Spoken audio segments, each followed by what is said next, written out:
Welcome to Roleplay Cafe. I am Jason, and I am here with Dell, and we are going to do our second episode podcast. Dell has a interesting question. I'll let Dell preface the question, and we'll go from there. All right. We are going to play a science fiction game, Those Dark Places.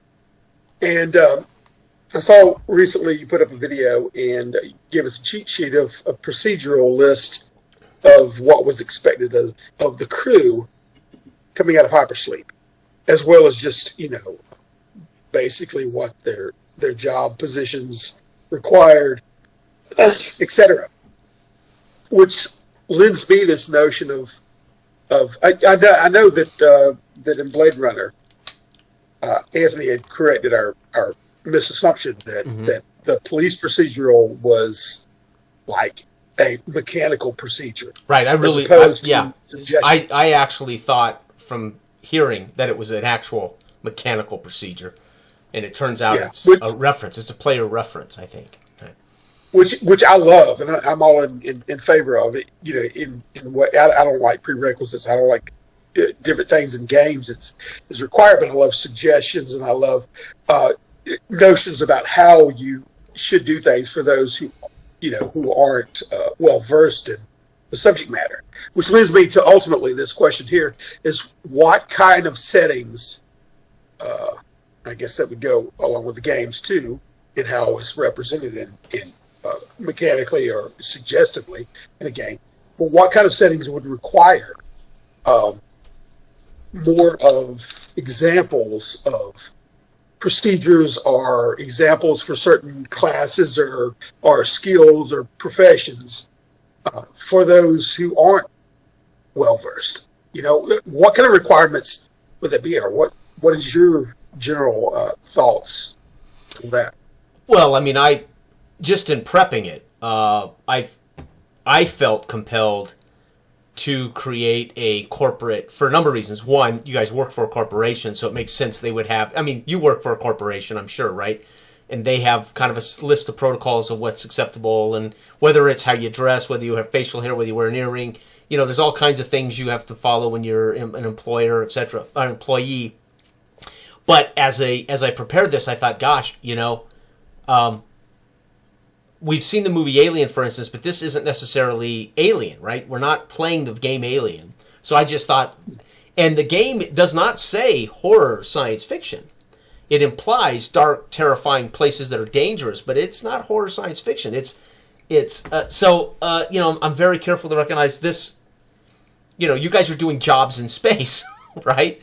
It's industrial science. And I thought, so for me, I felt compelled to have kind of a protocol checklist that your characters wouldn't necessarily follow, but would be aware of. That, hey, I'm the first guy up. It's my job to do this thing, right?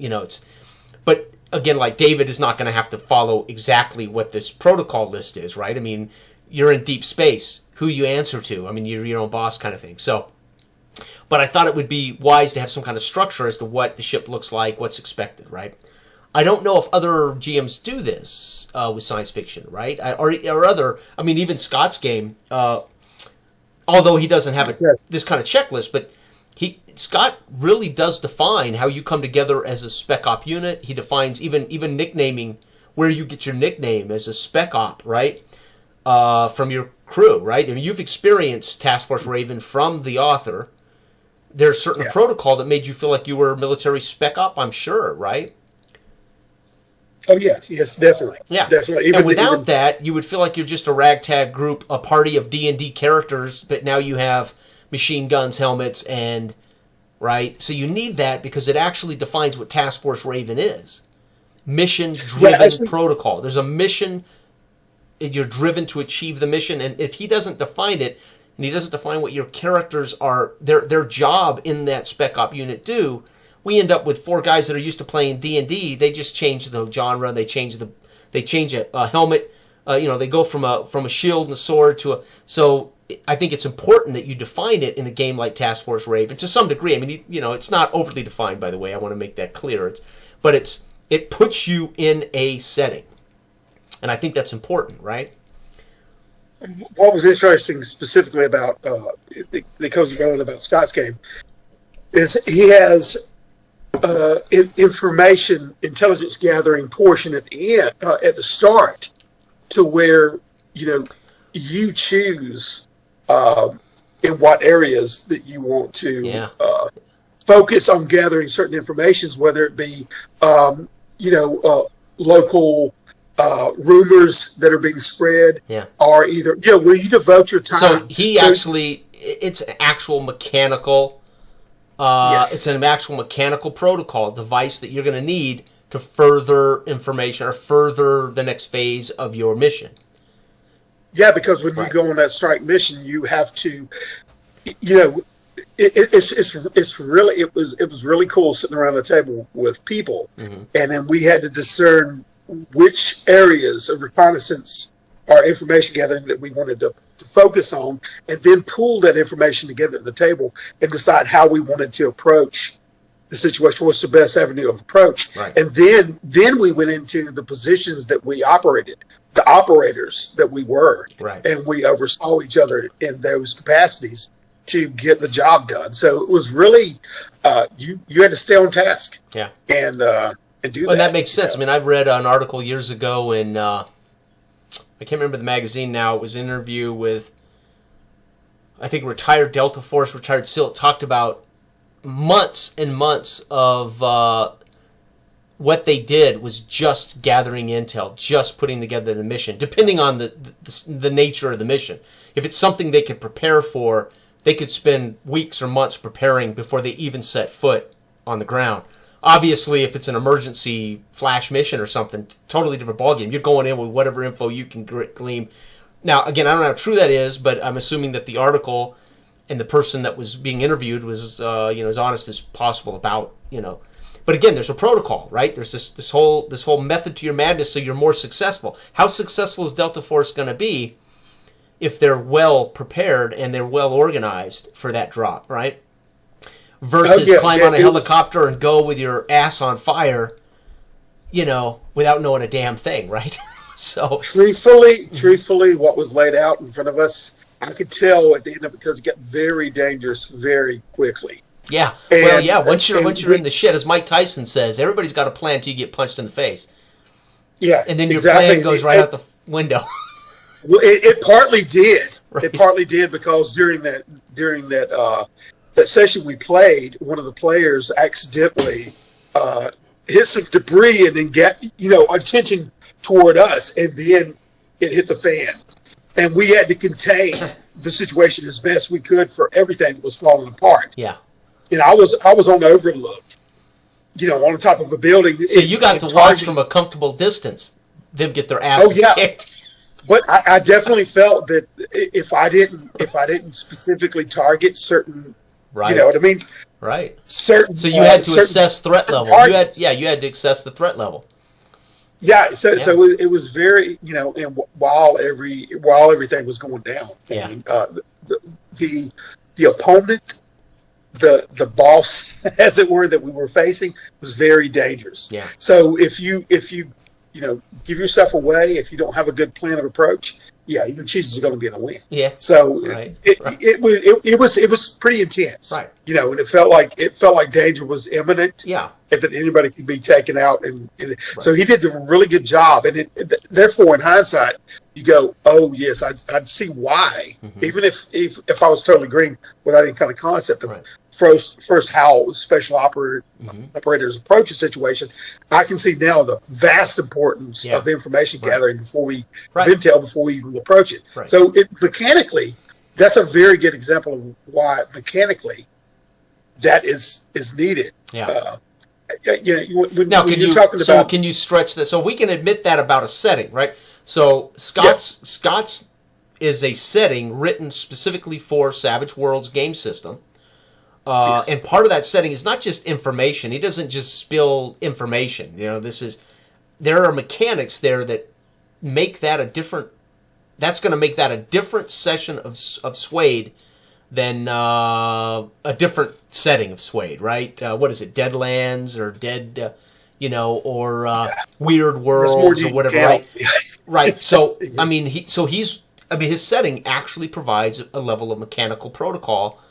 And I mean, just beyond me giving a corp. I mean, I'm literally writing a narrative corporation checklist, right? That David would have, as an employee, would have been, signed off on, so to speak. So it's not even a mechanical checklist. It's a narrative. Hey, this is what Carton tells you should do to go through. But it has nothing to do with the game. David can literally get out, wake you up. He do whatever he wants when his character is going to be the first to wake because he's a medical officer. But we're talking about, to answer your question.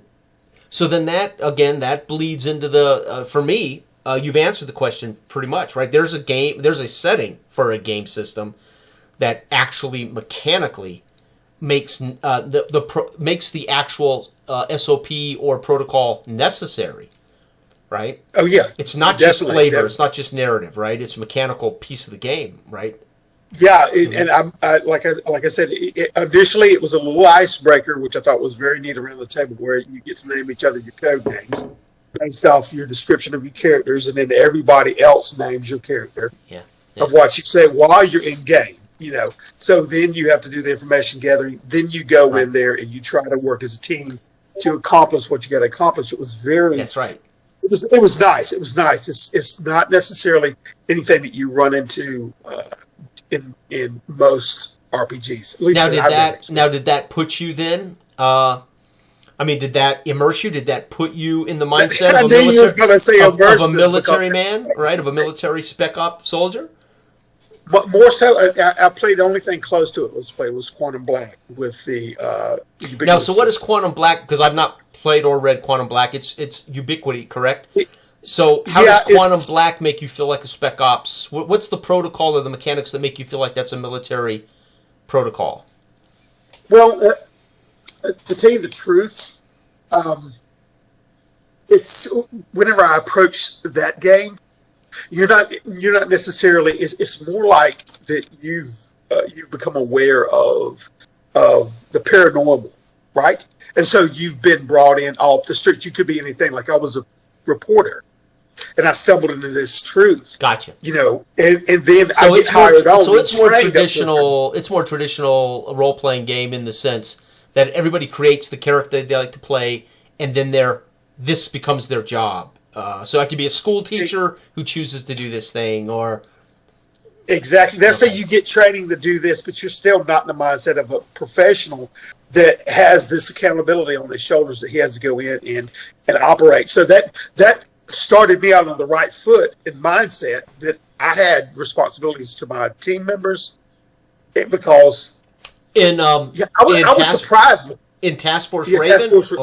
Task Force Raven more so, where Quantum Black is still task and goal oriented with more of the supernatural paranormal aspects that you've got to go, and then you got to contain the situation, control the situation to not let it leak out. Collateral damage. Yeah, right. The last thing you want is the local news team covering this cryptid thing, right? That hits the national news or the international news, right?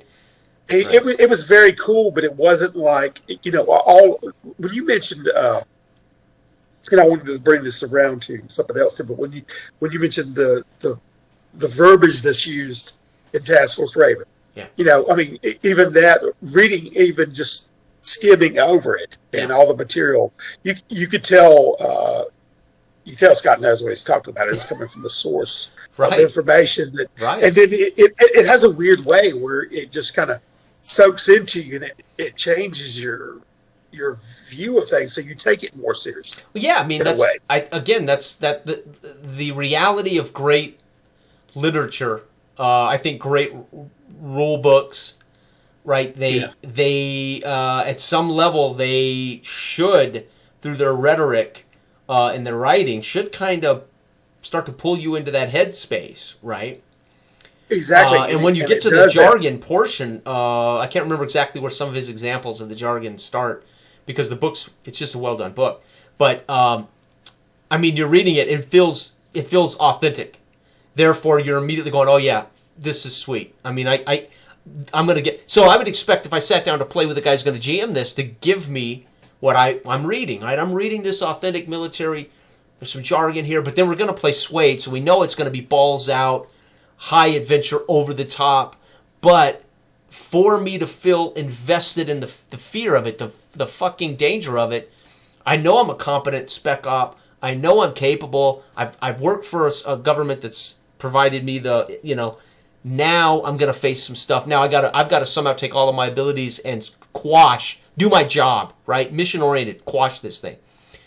So you would want there to be that level of seriousness to it, but very quickly it is Savage Worlds, right? It's going to be big time, right? I was wanting to point that out earlier, and I almost did when I was speaking, because you would figure, because the pulp nature of Savage World and the swinginess of the dice, exploding. This, it did not have that feel at all, because I know that Scott ran us through an earlier, and I could expect it, because it was more like Daring Dash, whatever the name of my character was at the time. Yeah. And David's character and your character, we were Indiana Jones. That was an Indiana Jones game, right? Exactly. Yeah. I planned on running Task Force Ravens as a pseudo-historical, very serious, grounded, and you can. There are rules to support a gritty, more dangerous game too, right? Yeah. Which is what makes what's cool. But if I wouldn't have, because I actually had to hit the main target. And it's so dangerous that if I didn't hit some sixes and explode, I wouldn't have dented her. Oh. You know what I mean? I don't want to give it away, because it might be one of its modules or whatever. But it literally, I felt lucky. I felt like I needed that six to explode to be able to do any kind of damage. Yeah. So it was very much that I was looking on those. I was hanging on those with bated breath on the six to roll up. And I would say, yes, I know that I've reached that bar to where I can actually do some damage. Right. And otherwise, I felt like we were just going to be rended apart. And my comrades, who I felt, some kind of enmity toward. I'm not enmity, but empathy toward. Yeah, right. No man left behind, right? No man left behind. Yeah, I felt, because they was in close proximity. Sure. And I felt like if I don't take care, Yeah, you let them down. You watch them through a scope get mauled, right? I needed to do that before they were totally obliterated. So I did not. I wasn't even thinking pulp at that moment. But that's it was very real time. When we talk about system matters, mechanics matter. You're giving a great example why mechanics matter, why system matters, right? Because the mechanics are what compelled you to feel that way. Oh yeah, definitely. Right? As far as proportionally, the way he has, and the way he had that session laid out, I needed those. Yeah. I needed those to make any kind of, contribution, and we were definitely. Mm-hmm. It definitely felt like things were getting out of hand quickly and escalating, and. If you lay out, like if you do your recon and you get in as close as you can before it hits the fan, and that's what you're trying. That's the building momentum of that anxiety and the climax point of when it does go down. Yeah, and then you're just trying to contain it. Well, so, this was a convention game, right? Yeah. Yeah, so Scott wanted to kill all those bastards as fast as possible anyway, right? He didn't want to be there all night long with strangers and shit. So he made that dangerous. He was hoping to be done in half an hour. All right, we set everything up, got you guys. What's your nicknames? All right, I'm going to kill your ass. Let's get out of here. Let's go to dinner, right? No, I'm kidding. Yeah. No, I mean, it definitely gave me I wanted to play. After that, I wanted to play with you guys because I could look at my fellow players I'm used to play with in a different situation. Totally, this a lot forward. Well, we'll play it. We're definitely going to play it. Yeah. Used to play. Yeah. So that'd be great. I mean, I'd love for Scott to run. For Scott to run us. Scott is volunteered anytime we want. Right, Scott will be there for us. Right. So, and it might be the best first experience is to have Scott run it. It's his baby. Yeah, and I was going to mention, whenever he didn't sit down the whole time, so he's very he rolls with it. I do. Well, that's because he doesn't know when he's going to have to break and run for it. You get those crazy guys at the table on a convention. You got to be able to make a run for it. You never know. I still need those dice that he has. They were super sweet. Oh, nice. But I got a question now, because that's a good example of how mechanics apply to a system in real world. But as far as what you did procedurally to lay down in those dark spaces, you generated that yourself, right? Yeah. Oh, I wrote it. It's Cartan Corporation checklist of standard operating procedures that they anticipate you're going to do on a schedule, right? Which is more like a guide. Well, I tell you what, this is right. This to me could even flow over into, like, Major Tom and that tin can that's floating up there. When you're in space, no one can hear you scream, like they said, but you're literally separated between you and a vacuum, between a thin sheet of steel, between a void of nothing that can just. Yeah, there is no. You're right. There is no where to hide. This could have been called. This literally could have been called Nowhere to Hide, right? Well, yeah, exactly. But the thing is, I find checklists more appropriate in those situations, even if you got the company protocol list that you have. But still, and he would have to prioritize. I mean, let's say, and I've got 2 or 3 scenarios. Again, I'm going to have the game launch with a particular scenario, and I've got 2 or 3 scenarios that I'm debating on how I'll start the game for him. But because David is unfortunately going to be the first to experience the nature of the, he may have to prioritize completely different stuff depending on what's going on when the game starts, right? Well, I was going to say that the list that should be at least that you could either roll over and evolve and include is just routine checklists for our own safety to make sure that if the jobs that we have, whether you're engineer or whether anything's working correctly on the ship, right? Faulty, because anything could malfunction on the ship, or any kind of breach could occur. Oh yeah, and that in itself, the danger of space. That's partially why I set up the protocol to kind of cue you, not you, but to kind of cue that there are things that have to be done. It shouldn't be assumed that you're going to automatically have communications. It shouldn't be assumed that you guys are automatically going to have perfect life support systems. You've been asleep for 1 year and 3, kind of watchdogged by an automaton robot, android, and I'm infirm. The thing I don't want to do is make assumptions that the players, because I want it to be real. I want to put it in a real space. I don't want to make assumptions about things that are given. We automatically have oxygen tanks. We automatically can get in our single-man space walk unit, and hopefully, like a real human being, you're going to check your oxygen levels right before you do these things. You're going to verify how much oxygen you have, how much time you have. So I also wanted to set this kind of very serious parameters so that's hopefully setting a mental tone for the game, the session, a place that is, although the game is 121 pages of super simple mechanics, right? I didn't want to take for granted that meant we were just going to hand wave so much. Because for this to be truly interesting, and I think the sense of survival is not just you're facing aliens. Sense of survival is, shit, we've taken some damage in flight and some shit's broken down. And that should be just as terrifying as an alien, right? That's what I'm saying. We're on the same page of that, because I was thinking that the anxiousness of you being in a situation, at least having the mental awareness that something could go wrong with that checklist, kind of giving you and setting you in that mind space that wait a minute, I got to be aware and cognitively aware that these things could break down because of the danger of space. Because it just ratchets it up that horror of space in itself. Nowhere to hide. There's nowhere to hide.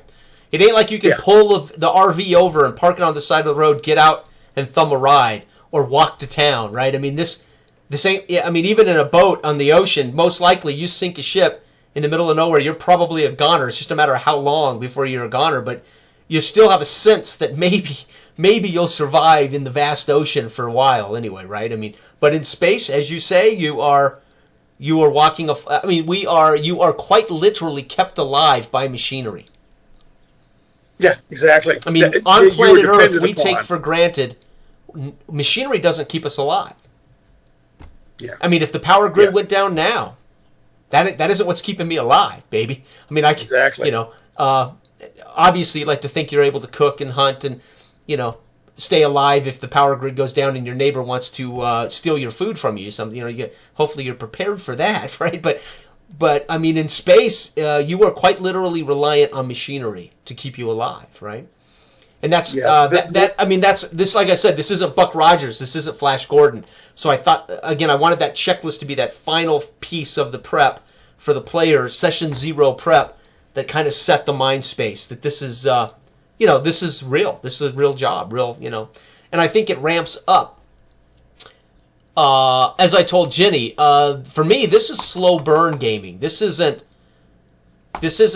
hit the wall, balls out. This is slow burn gaming right here, right? Yeah, exactly. And it's another. The last time personally for me is when Antoine ran. I think it was just me and Jim at that time, but it was the first episode of Traveler. Mm-hmm. Okay, so we had to go down to a planet, and there was something happening on that ship to where it was some kind of a ledge or something like that. So it was literally tearing apart, and fission was happening in it. And then I was so intent on shutting the bulkheads and stemming the flow of lost oxygen to save us that in itself, just the environment, and I love that. It don't have to be, a targeted physical creature that you're facing. Yeah. It could be the situation of your environment. Yep. And you trying to do that, but that was a moment of tension for me. And when I was able to, it was a great moment of relief. And see, I think this is why Traveler fans and Traveler diehards have a different set of expectations when they play Traveler. They don't want D&D Traveler. They expect you to come to Traveler with a whole different mindset about how you do this thing in role playing. And I think people who don't. I'll say this because kind of like diehard old school D&D guys have particular things that they adhere to, and dude, it ain't D&D if it ain't this, and right. I think Traveler has that same kind of set of fans, and I think that's the big difference, right? Do you treat Traveler as something other than Dungeons and Dragons in space? And I think you should, right? Traveler is definitely not D&D in space, right? Oh yeah, and, it's its own animal. Yeah. So, to me, like you're saying, the slow burn and just the awareness of your situation and self-monitoring and the need for it. And for me, just that oppressive, good claustrophobic feeling that you're in. Yeah. You're in an eggshell. Yeah. And you got to make that thing. But that's what I'm saying with your list that you are adding. Yeah. Yeah. I mean, I certainly don't. I didn't want that to come. And I certainly didn't want that to come across as the only way you can do things. And I didn't want that to come across as like treating you guys like you were dumb or anything. That was quite literally meant to be narrative. This is what Cartan, the priorities. That any corporation you work for is going to say. You open a kitchen for Kentucky Fried Chicken, they're going to train you and they're going to have a checklist of priority of how Kentucky Fried Chicken opens in the morning, right? I mean, now, there are guys that go in and say, I don't need to turn the fryer on yet. Well, okay, you didn't turn the fryer on before you started other shit. You forget. Now it's time to drop that chicken in the deep fryer at lunchtime and the shit ain't hot, right? Now our chicken's going out half-cooked because you didn't turn the fryer on the minute you walked in the fucking door. There's a reason you turn the fryer on when you walk in the fucking door, right? Exactly. Otherwise, things break down. Yeah. So it's maintenance. And it's not just busy work. Right. Just to have more minutiae detail, to say that my game's more crunchier. This lends itself to a mindset of that you have more. Right. That your environment is another thing that you have to contend with. It's not just, to be honest, it's the thing. I mean, it's primarily industrial science fiction. I mean, this implies you're a forklift driver, but not in a warehouse, right? In a fucking spaceship. Yeah. right? And you poke a hole in the side of that spaceship, you're all dead. Hey, when Mark was running us through his module, right? And we were in there, and it was nanobots. And I don't want to throw anything out, but everybody was like, there was a situation where somebody was going to pull out a gun. I was like, let's do not do that. No, ballistic missiles, even if they're only 9mm, dangerous in space. But see that's why it's so funny, because you have that anxiety is what I'm talking about. Yeah. Like everybody knows, oh my God, what is he about to do that could freaking change this whole environment. Right. And everybody's, hopefully it's him that gets stuck to the side of the wall and blocks the air.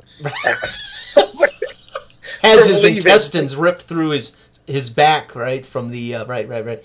No, that's. But see, you're not only conscious of what monster is coming around the corner, but you're conscious of the steps you take, and that's half the dread and fun of it all. Yeah, and but I felt compelled as a GM. I'm thinking, well, we could just launch, and then I thought, oh God, I can imagine 5 minutes in, and there's just this sense of, well, what do we have? What don't we have? I didn't want. And I defined roughly the ship for you guys, but I'm not going to define everything. You're going to be free agents, able to say, hey, I'm going over to the monitor. I'm going to pull up, the database, and I'm going to ask some questions about blah blah blah. Of course you are, and that's where dice come into play, right? Or that's where you have complete agency to take to handle however way you see fit, right? And that's what I love about this. It's story driven. It says. But ultimately, the players are going to have much control, but their environment. But for instance, as I was telling my wife, this is about hardware, not software. This is the era of hardware technology, not software technology, right? We're talking DOS prompts, old monitors, keyboards, slow compute. Think NASA went to the fucking moon, with basically an advanced calculator, right? And an aluminum, as you say, an aluminum can, right? This is a little more sophisticated than that, but so you want to give everybody this kind of, so we're all in the same mindset of the genre, and I think we all are going to be. I think that's not a problem. Can easily be fixed by, well, you don't have an AI database necessarily at your fingertips to solve these problems, but you may have a database in which you can access information or something like that, right? But we'll see. So anyway, but I'm feeling, the reason I mentioned this, for instance, and the reason this came up, not only me reading the book, but thinking, okay, make sure there's a sense that I'm not going to be driving the episode. I'm not going to be driving the session. So I thought it's very important I give you guys enough information to start, that you guys start. I'm not the one driving it, right? I'm not going to be narrating what you do and where you go and why you're doing it, right? You guys are free agents that are going to need to kind of know what you got to do to get launched, and then the session will take on whatever chaos ensues, if that makes sense, right? Yeah, it does, and I appreciate it, because what it does for me, and I know this is a different environment, but I want to feel like I'm walking across thin ice. Yeah, and that anxiousness of if I forget to do something. Mm-hmm. You know what I mean? Mm-hmm. That it's going to cause a crack in that ice. Yeah, and so that whole dread is important to maintain throughout that. So the procedures are important, and they're not, like I said, just implemented to be busy work. It's like it just puts you in a different frame of mind. Well, and again, because in D&D, you're guys with backpacks, swords, and shields wandering off into the forest looking for a cave, and nothing is dependent upon you doing that except, well, you might want to make sure you buy armor, buy a shield, buy a sword, and get some rations before you set out. That's your checklist. D&D has a protocol too. Roll 3 dice 6, multiply by 10, equip your character based on their class, and whatever equipment you have money left that you think is important, and good luck. This is taking on an entire subcontext of actual machinery that must be manned and controlled by the crew. There's a reason you're a crew. This isn't a Star Trek where it's basically operates itself for the most part, right? Where they can talk, they can just say to the computer, what date did this happen? And the computer just answers. the AI, computer, can you zoom in on, zone 4-6 on planet Xenon, and the computer will zoom in for him. You're going to be ultimately doing most of the hard labor, right? It's hardware driven, not software driven, right? Yeah, and you're integral member of a team that has a function. True, right. And it's throwback to Task Force Raven. We all felt like we had a certain role to fulfill. Bingo. Yeah. And it's there's responsibilities and accountabilities for that role. So you have to step up to the challenge, and it'll be the same in this way. Whether you're a science officer. Or, So here's an example of a super simple system, well written, well done, super simple. The mechanics aren't asking us to make it more sophisticated or crunchy. In a way, we're choosing to through our setup, so to speak, right? Oh yeah, easy to because play, it's the flavor we want. But not so much beer and pretzel, not so much horror in space, but a little more nuanced, I guess, right? That would be my example. And again, for me, part of the reason I did it, I thought, well, if it's me. I've played in a couple of science fiction tables online in the last few years with different individuals, and very often I thought, I wish there had been a protocol. I wish there had been kind of an idea of why am I on this ship? What am I, doing here? Star Trek was a great example. So I come to Star Trek Adventures, had made my character. We're all in a group, great game, great group of guys. Antoine, great GM, but I kept expecting my character to be more involved in the protocol of Star Trek. I'm the helms officer. I expected to be the guy that would be piloting the ship more often. I expected there to be checks, right? And very often I felt like, I didn't feel like there was any kind of sense that I was the Star Trek navigation guy, right? Yeah, your profession was a footnote to your character. At times. I'm not saying it would have been that way all the time, but the way the sessions were set up or designed, that it just didn't require me to be navigator, so to speak, right? But I certainly had expectations of Star Trek. I'm the guy in the blue shirt or gold shirt, sitting at that position, and I had a job to do, and I wanted to be the guy to express that job, right? Yeah. The captain, of course, is going to say, "Hey, impulse, whatever." Right? Yeah, right. So I like that idea of the agency would have been in me actually doing my job for Star Trek Federation, right? To some degree. Yeah. And a lot of people would say, no, you wouldn't have any agency in that. Oh, yeah, sure I would. There's something empowering about knowing that you guys are the only 2 crew members awake on this ship and you got a job to do. And the other 2 crew members that are still hibernating are dependent on you guys doing your job properly before you arrive at, Zen 3, right? The moon of, Zen 1, right? I think that's cool, right? There's a nice feeling for me when I feel like others are dependent upon me, and like I said, you feel like you have to step up. So when you're part of a team and you're expected to hold up your end of the bargain, you're hold up your own weight. Yeah.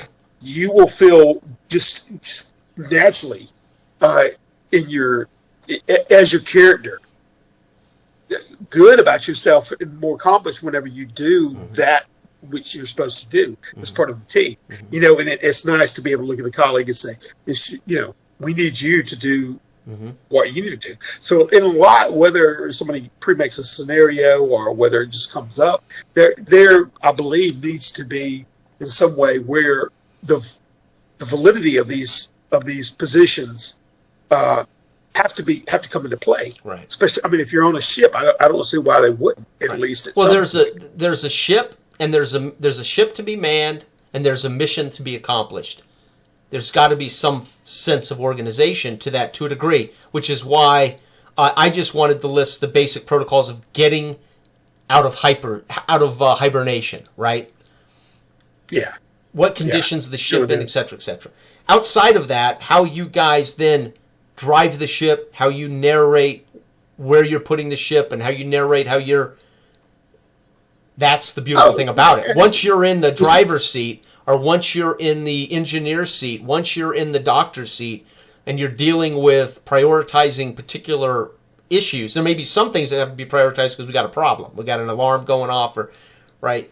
But that's where I think it's going to be fascinating to see how you guys, as your characters, do the job. Yeah. For me. Yeah. Well, I'm gonna be naturally. I mean, this book isn't demanding that, by the way. I mean, I don't want people to think that I'm going to run this a particular way. The book does not make those kind of demands. It can be a different kind of. It can be very much Alien or Blade Runner-esque, or where you could just bring some movie ideas to these characters on a alien ship, right? Well, I like that in the same way we did Dark Age of Man. It's kind of loose and open to the table and how they want to interpret it. That's as far as to degree where their comfort level is. Yeah. So it's flexible enough in that right. We can do that. And you adding a little list of procedures. And see, I would do that anyway as a natural player. I have an inclination to kind of monitor. Yeah, and I would have absolutely let you two do that, but I didn't know. I mean, I didn't know. I've only run a handful of sci-fi sessions ever in my entire 40 years of gaming. Star Frontiers as a kid, I think we played it maybe 10 times and it was ultimately on a map with minis, and they were on a city street. I mean, it had nothing to do with science fiction other than they had zap guns and stun wands instead of mutants and ray guns. Yeah, right. There was no idea of space travel in my Star Frontiers. They never left the city. Their little city map that came with the game or whatever. So they were doing city stuff, But some games, the mechanics will outline all that for you. And some games will give you some games will be a base outline of kind of what it is and what it looks like and what to expect, and draw on these inspirations. That's what this game does. And some are quite literally going to define the protocol of the thing. I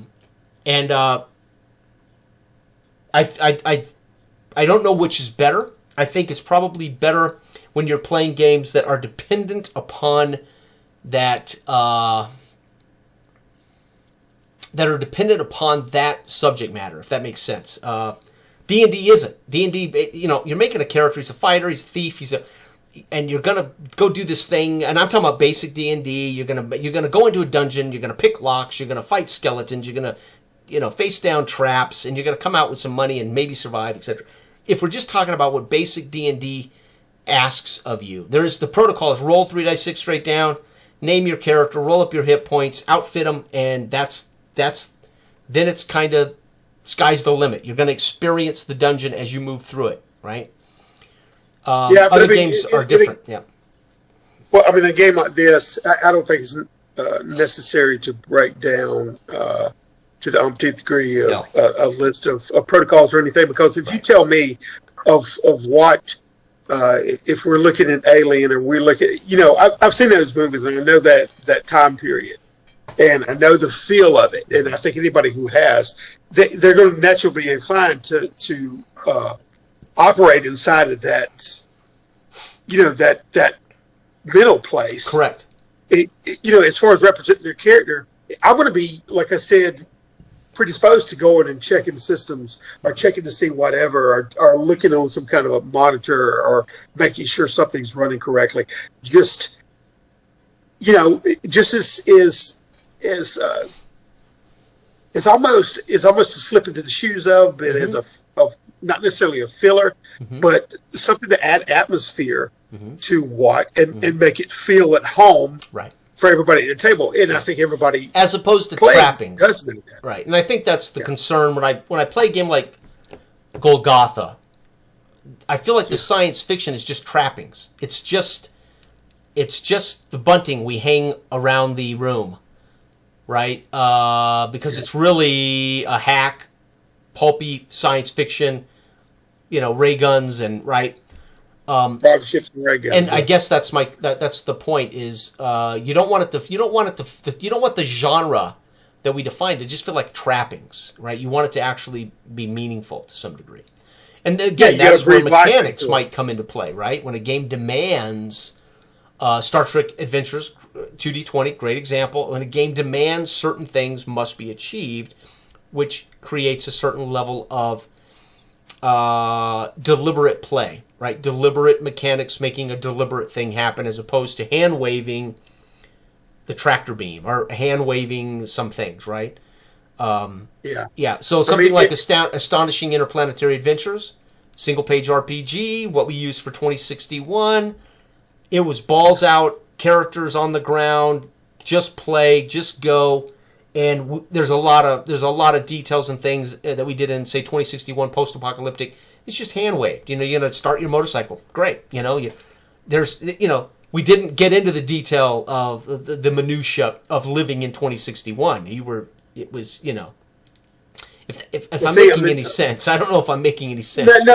No, you are. And I don't mind stuff that has ultimately a meaning and adds to. A lot of things that get me is I don't like anything that subtracts or I'll go ahead and say it, breaks immersion. Bingo. Yeah. Okay, whenever I have to stop and I have to quantify why are we doing this, and it takes me out of my mind's eye and around the table. Yep. If I can't just move, but if it adds to it and it makes sense and it changes the situation, then I'm good for it. The rules stay out of the way.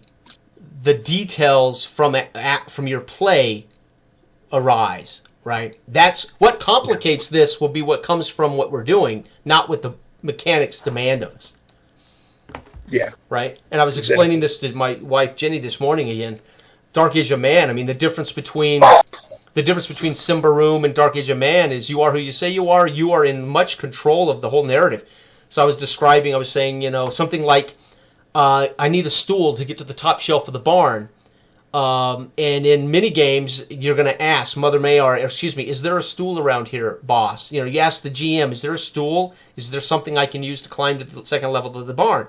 In Dark Age of Man, we're not restricting your ability to say, I look around and find a ladder or a stool so I can get to that second level of the barn. Milk stool or whatever. Yeah. If I feel there's a reason to interrupt you or challenge, that's when I say, well, you better make a luck check here. Because there's some other impending issue. There's another difficulty factor here that you're not aware of. But even that is a simple check that won't necessarily take you out of immersion. And if I say you need to make a luck check here, it just reminds the player, okay, this barn isn't a typical barn. There's not a ladder up, right? It should cue you without interrupting your character's sense of the place they're in, right? So exactly. That is actually a mechanic. That's actually a communicative mechanic that occurs in a game that has very little mechanics, right? Yeah. But you're free to say, I'm looking around. I'm gonna get to the second level. I'm gonna grab a stool. I'm gonna grab a milk cow stool, and slide it over here and jump up to that second. And most likely, I'm gonna say, okay. So you climb up onto the second level and you see around here, sure enough, you see laying over there in the hay, Sarah, and she doesn't appear to be moving. You found Sarah. No interruption here mechanically, right? You're free to figure there's a cow stool in the barn, right? Yeah. Maybe if I say make a luck check, that might be because whoever left Sarah's dead body up there made sure there was no way people could easily get up there to find Sarah's dead body. Exactly. Yeah. The mechanic comes from me knowing what might be the reason Sarah's dead, so to speak, right? Yeah. Yeah. And so mechanics have to roll to find out if it's real. It's true. Bingo, right. And so I love the idea of giving players that kind of freedom. You guys are going to ultimately be very free to be professionals. David's a doctor with a 4 education, right, and a liaison. So he's very much going to be what he says he is, and he's going to very much be able to say, can I find out exactly what's wrong with McAllister? He won't have to ask me. He can say, listen, I'm going to run a quick check on McAllister's wellness. What's wrong with, and I'm going to determine what's wrong with McAllister, and I might give it to him, or because it's automatic with his 4 education, he's a doctor, or it might be a hard check or an easy check for him to identify why McAllister won't wake up, so to speak, right? See, the trick is he gets the opportunity to express who his character is and to organically come to realize who his character is. Which oftentimes when I play, I'm learning my character. I'm saying I'm in a mindset. Sure. I'm in that to say what would I do at that moment, and I'm not literally asking myself that question, but I'm feeling through the moment, the situation to be able to respond to you. Right. See, if I had to stop and do the what can I do now, what's allowed here, what's there. Which is what I was trying to... Obviously takes me out of immersion. And that's why I did the protocol, because the protocol is going to... instantly give some guidance on to how we're going to start this thing. And then once you get started, then it'll be kind of natural how you're going to go about dealing with the ship and the mechanics of the ship, et cetera, right? Dealing with the job, the mission. So that's why I felt compelled to give some kind of idea of what... And also, I wanted it itemized so we don't go into the session making assumptions about things. Hand-waving communications, hand-waving life support systems. I wanted it to be very much, yeah, it's this detailed. Yeah, this is a job dependent. The first thing you do, the last thing you do is going to be dependent on 3 things you did earlier, right? Yeah, well, like I said, it just draws you to the headspace and the culture. Like my job, literally, there is, acronym for everything. It's like we got KDs, we got DSD, we got SMs, and if you're inside the company, you know what everything is. Yep. And you'll hear that verbiage. Yep. Like Scott using his game. Yeah. But the fact is, there's also procedures that you do whenever I have to go when I'm dropping the vehicle. I have to do. Yep. You know what I mean? Morning procedures. Yeah, and you're very often, once you're in the vehicle and out the door, you're a free agent. You're capable of assessing problems, and you're capable of taking initiative, and you're capable of prioritizing. But there's a certain protocol you have to abide by, right? I mean, if your first stop is Safeway, and you packed Safeway at the very back of the fucking van, you just fucked yourself. Just in when you know your first stop is Safeway, you don't want the chips that you need for Safeway at the back of the van, right? Or whatever it is. You know what I mean, right? Yeah. Mm-hmm. Yeah. I mean, what I'm saying is none of that stuff to me just tracks from the gameplay itself. It adds to. Well, hopefully it helps you get in the headspace of the session again. Dare we say it? Immersion. Dare we say it? Helps you get engaged or buy in. I mean, a lot of GMs like to use the term buy in. How do I get players to buy in? Well, part of it is this kind of detail. Part of it is, the challenge. Part of it is the lethality. I mean, there's many reasons why players buy in. Part of it is subject matter, IP. Hey, somebody invites me to play Blade Runner. I'm not gonna have to. You're not gonna have to get me to buy in. The fact that it's called Blade Runner, we're playing Blade Runner rules, I'm bought in. I wouldn't accept to play Blade Runner if I wasn't bought in automatically to Blade Runner, right? So some things come with built-in player, buy-in, right? Conan, Conan might lose me. You wouldn't have to, any kind of Conan I'm playing, the game itself might actually run me off of Conan, right? But the IP, the subject matter of Conan, I'm playing, right? I'm there. You don't have to sell me shit. I'm coming. You say Conan, I'm there, right? The rules might make me say, fuck this, I don't want to play Conan, right? You got to be engaged to get into that mental headspace. You got to want to be there, and you have that lends your attention to there. That way you can seep yourself into it and get into it. And when you're in that headspace, that's what I'm saying. Anything that adds a feeling of the environment or lends itself to, like if you're part of a corporation that is out there in the far-flung reaches of space that is trying to do some kind of a mining expedition or whatever, what have you, it's going to feel quite, I think, intuitively natural to follow some kind of procedures when you're in a vessel that you have to do. If we was on a ship out in the ocean back in the 18th century, we're going to be doing what we have to. Right. We have to raise the sails. We have to do this and that. So there's things that naturally lend yourself to.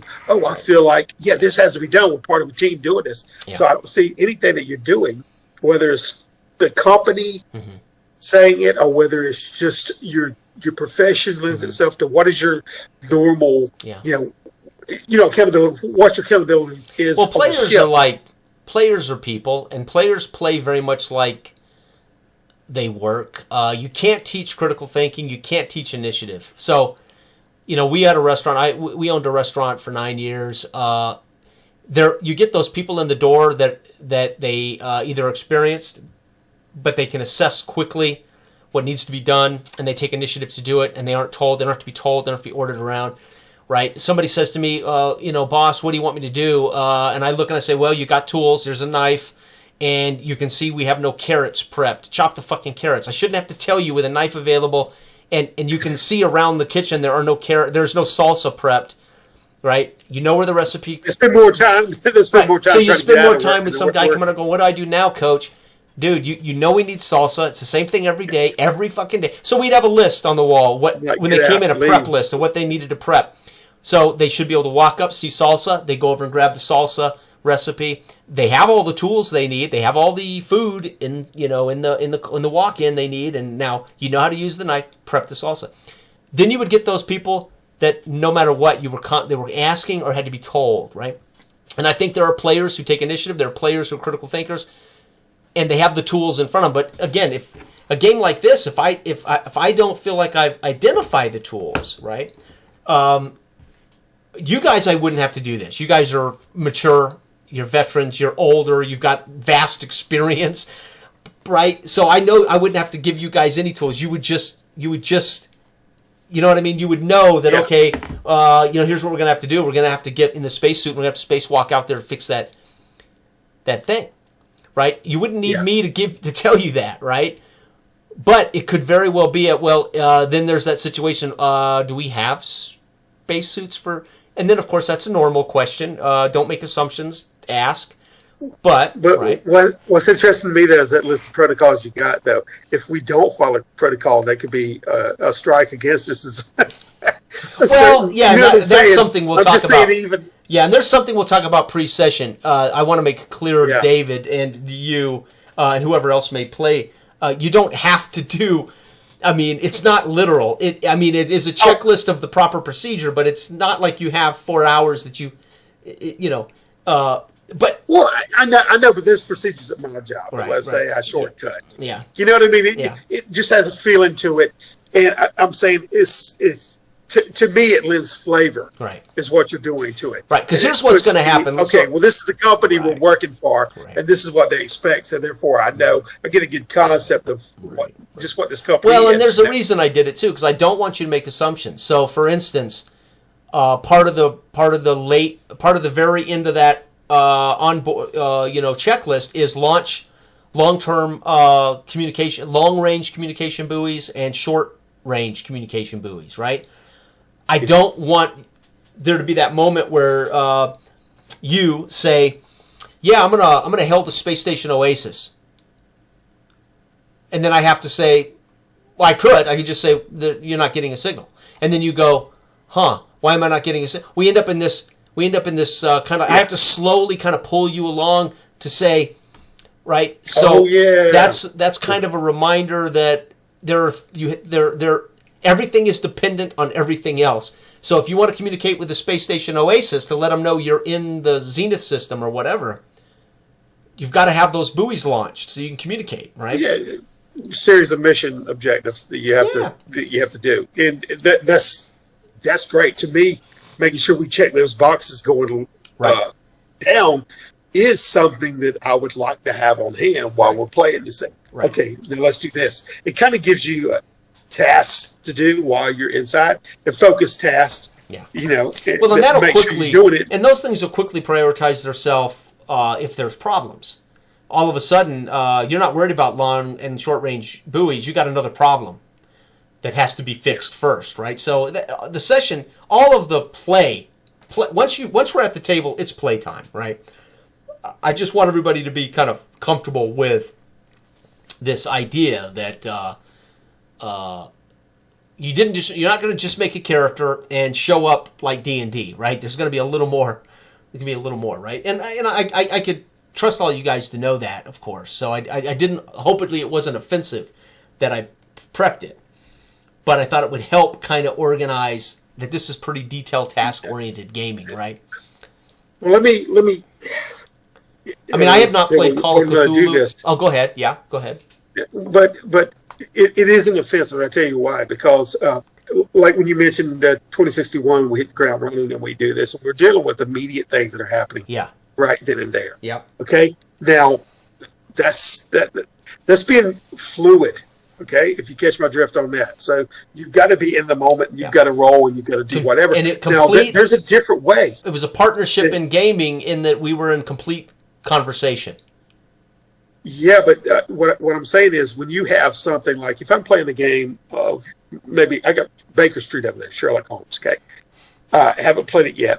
But if you play the detective games, or there's different ways, different avenues that you can become engaged in something. I'm staying away from that freaking word. Okay, but immersed.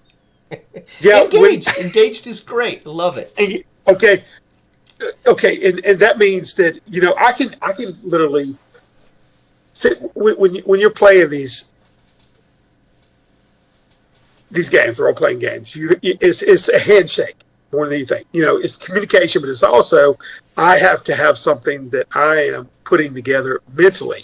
Mm-hmm. If I'm not in the moment, going like I was in 2061, just responding and reacting back and forth. If I'm in a different headspace to where I've got to say, like I mentioned with the Sherlock Holmes game, if I've got to deduce what is here or gather information, then I'm actually taking in, and I'm still engaged, just in a different way.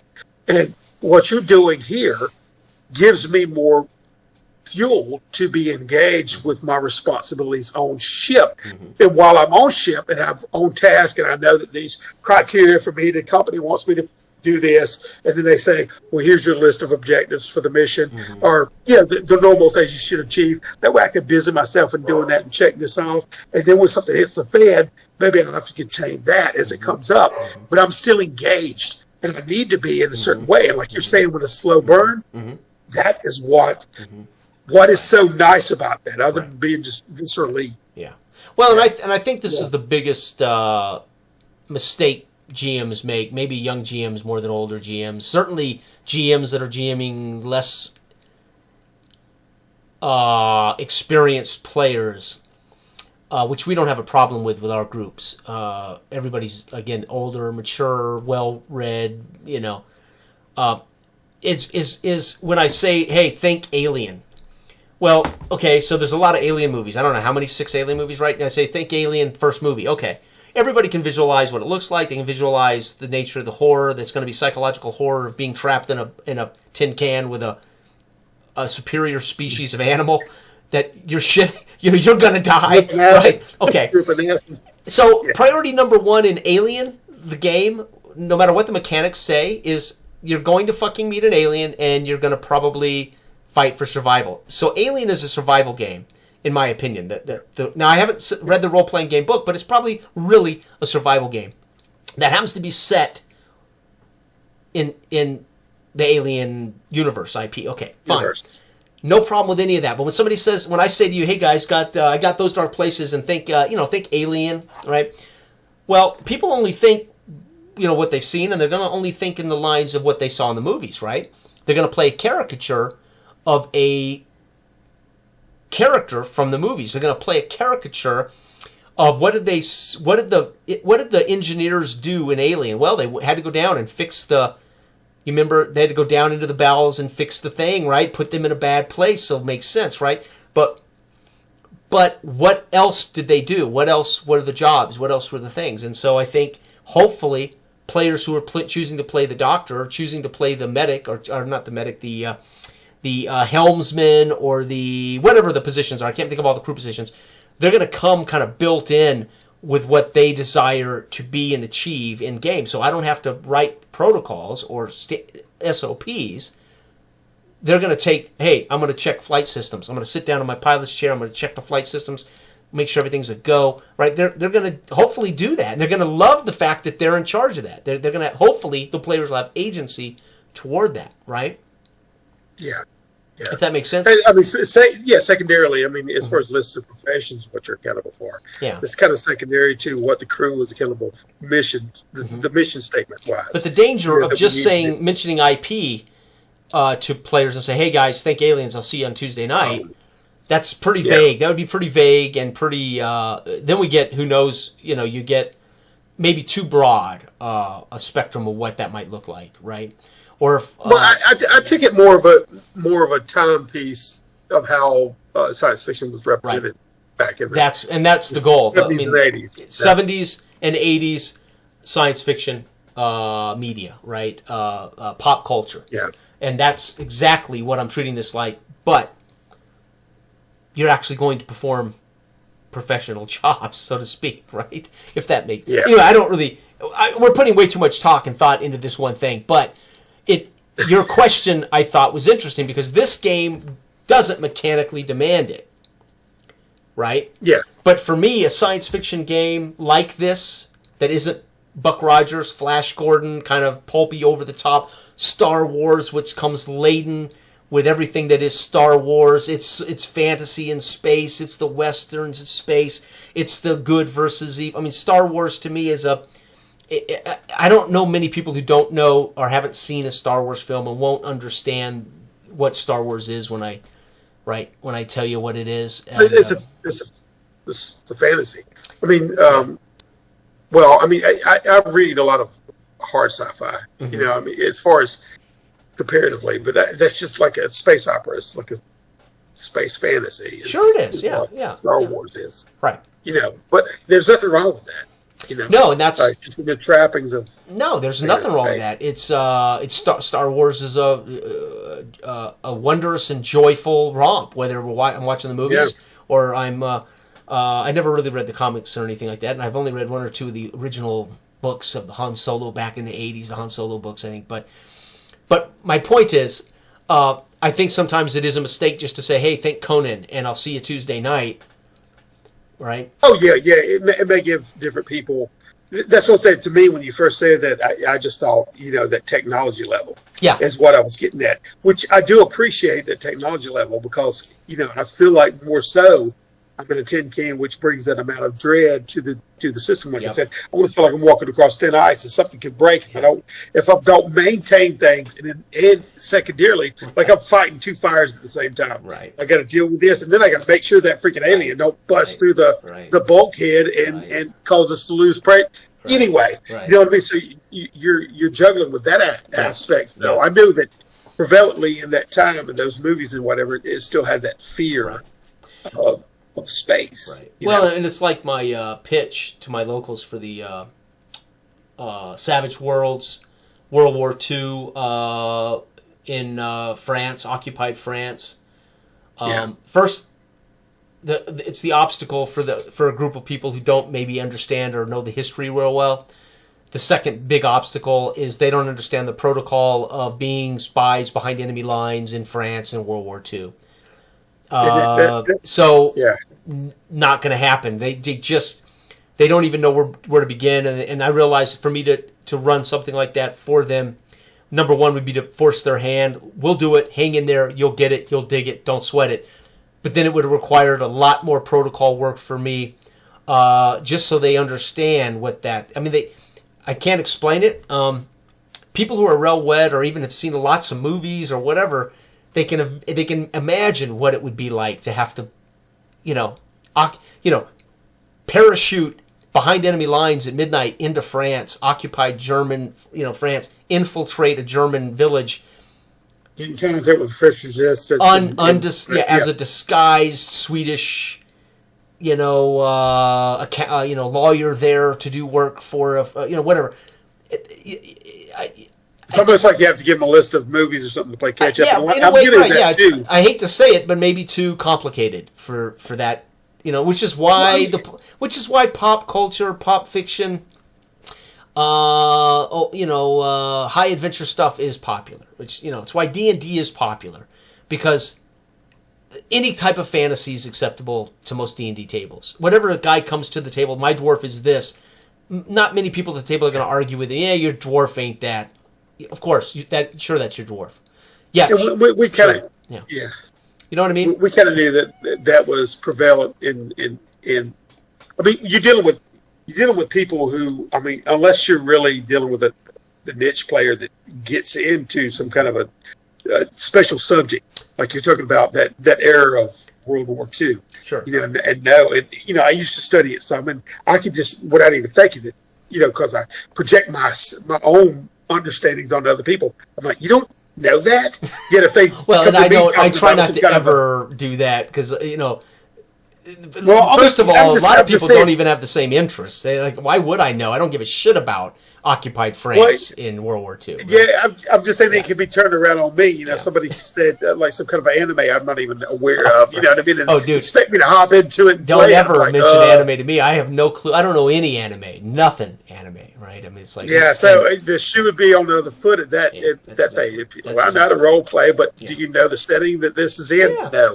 But that's why I mean the generic. Well, that's the danger of Dark Age of Man. Dark Age of Man.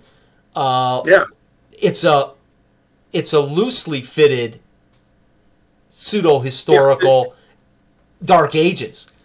To leave it open for players to come and relax, and it can be their version of the Dark Ages. It doesn't have to be, right? But I think it's one of the things that makes people have trepidation about Dark Age of Man. They're not into history, or they don't really understand, and so there's a trepidation about trying it, right? Which unless we'd made Dark Age of Man just broad fantasy, gritty, low magic, broad fantasy, I think people would have been less inclined to, they would have been more inclined to just try. Mm-hmm. That's why we discuss the art.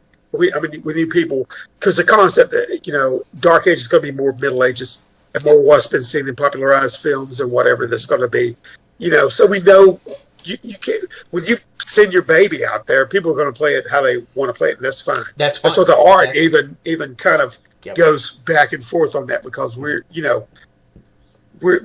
dealing with that. You can kind of give them general nudges and say, this is pretty much how things were and back then. Mm-hmm. But it's going to go, people be putting all kind of stuff out of context to the actual. Which is one reason we invited Eric Bloat to write a one-page setup. Yeah. That's why we invited Tim to write one. And, I wrote one or two, and you wrote one, because we wanted all of those different styles and flavors to be understood. This too is Dark Age of Man, right? Yeah. So having Eric Bloat's flavor, or having Tim's flavor, just reminds people that remember, this is still fantasy. This is still fiction. This is still Yeah, it's akin to what I was going to say about those dark places, because even though he wrote that book, and it mainly has the intent of being flavored toward that era of science fiction. And that's why I bought it, because that's what I wanted to see. Yeah, that's what I wanted to play. But when he wrote that book, he knew that people could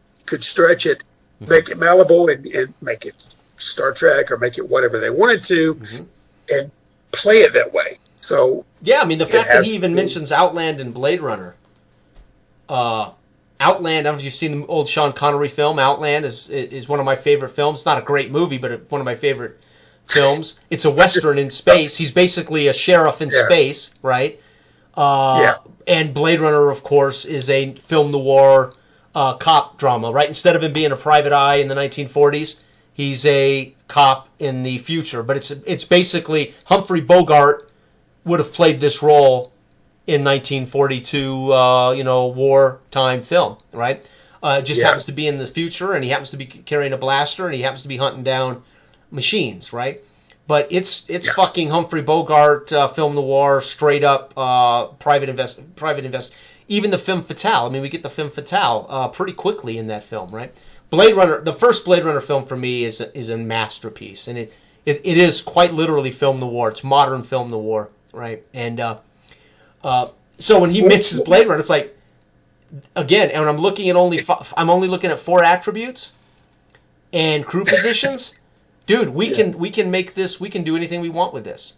Really. Yeah. I agree. I like that. I like the way he cast it and set it out. And like I said, when you're making those procedural notes, that is just to ingratiate a certain way of play. It's going to be more gritty. And I want you guys to take initiative, as opposed to me narrating and walking you through like a D&D GM, where I would kind of tug you along, walk you through the next thing, right? Yeah. The more information you guys have as characters, the more agency you're going to have to say a thing, to do a thing, to take charge, right? Well, I mean, on a ship like this, a lot of times the more detail it doesn't necessarily mean more, more agency. It does give me more opportunity to dip myself into the world and know my expectations and know the company's expectations for me and my job responsibilities.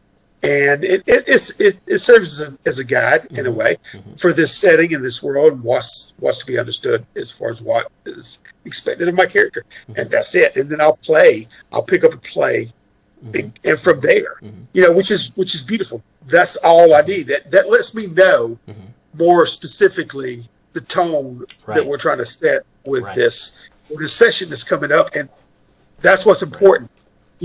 But like I said, you could have a totally different tone from a different GM that wants to play it more, off the cuff, or maybe. I would do that with this too. Yeah, it's there's no doubt. I would just run. I was going to run that Saturday just a quick one-off. And then since I had extra time and I made sure I prepped up, made sure he gave you guys enough about your ship.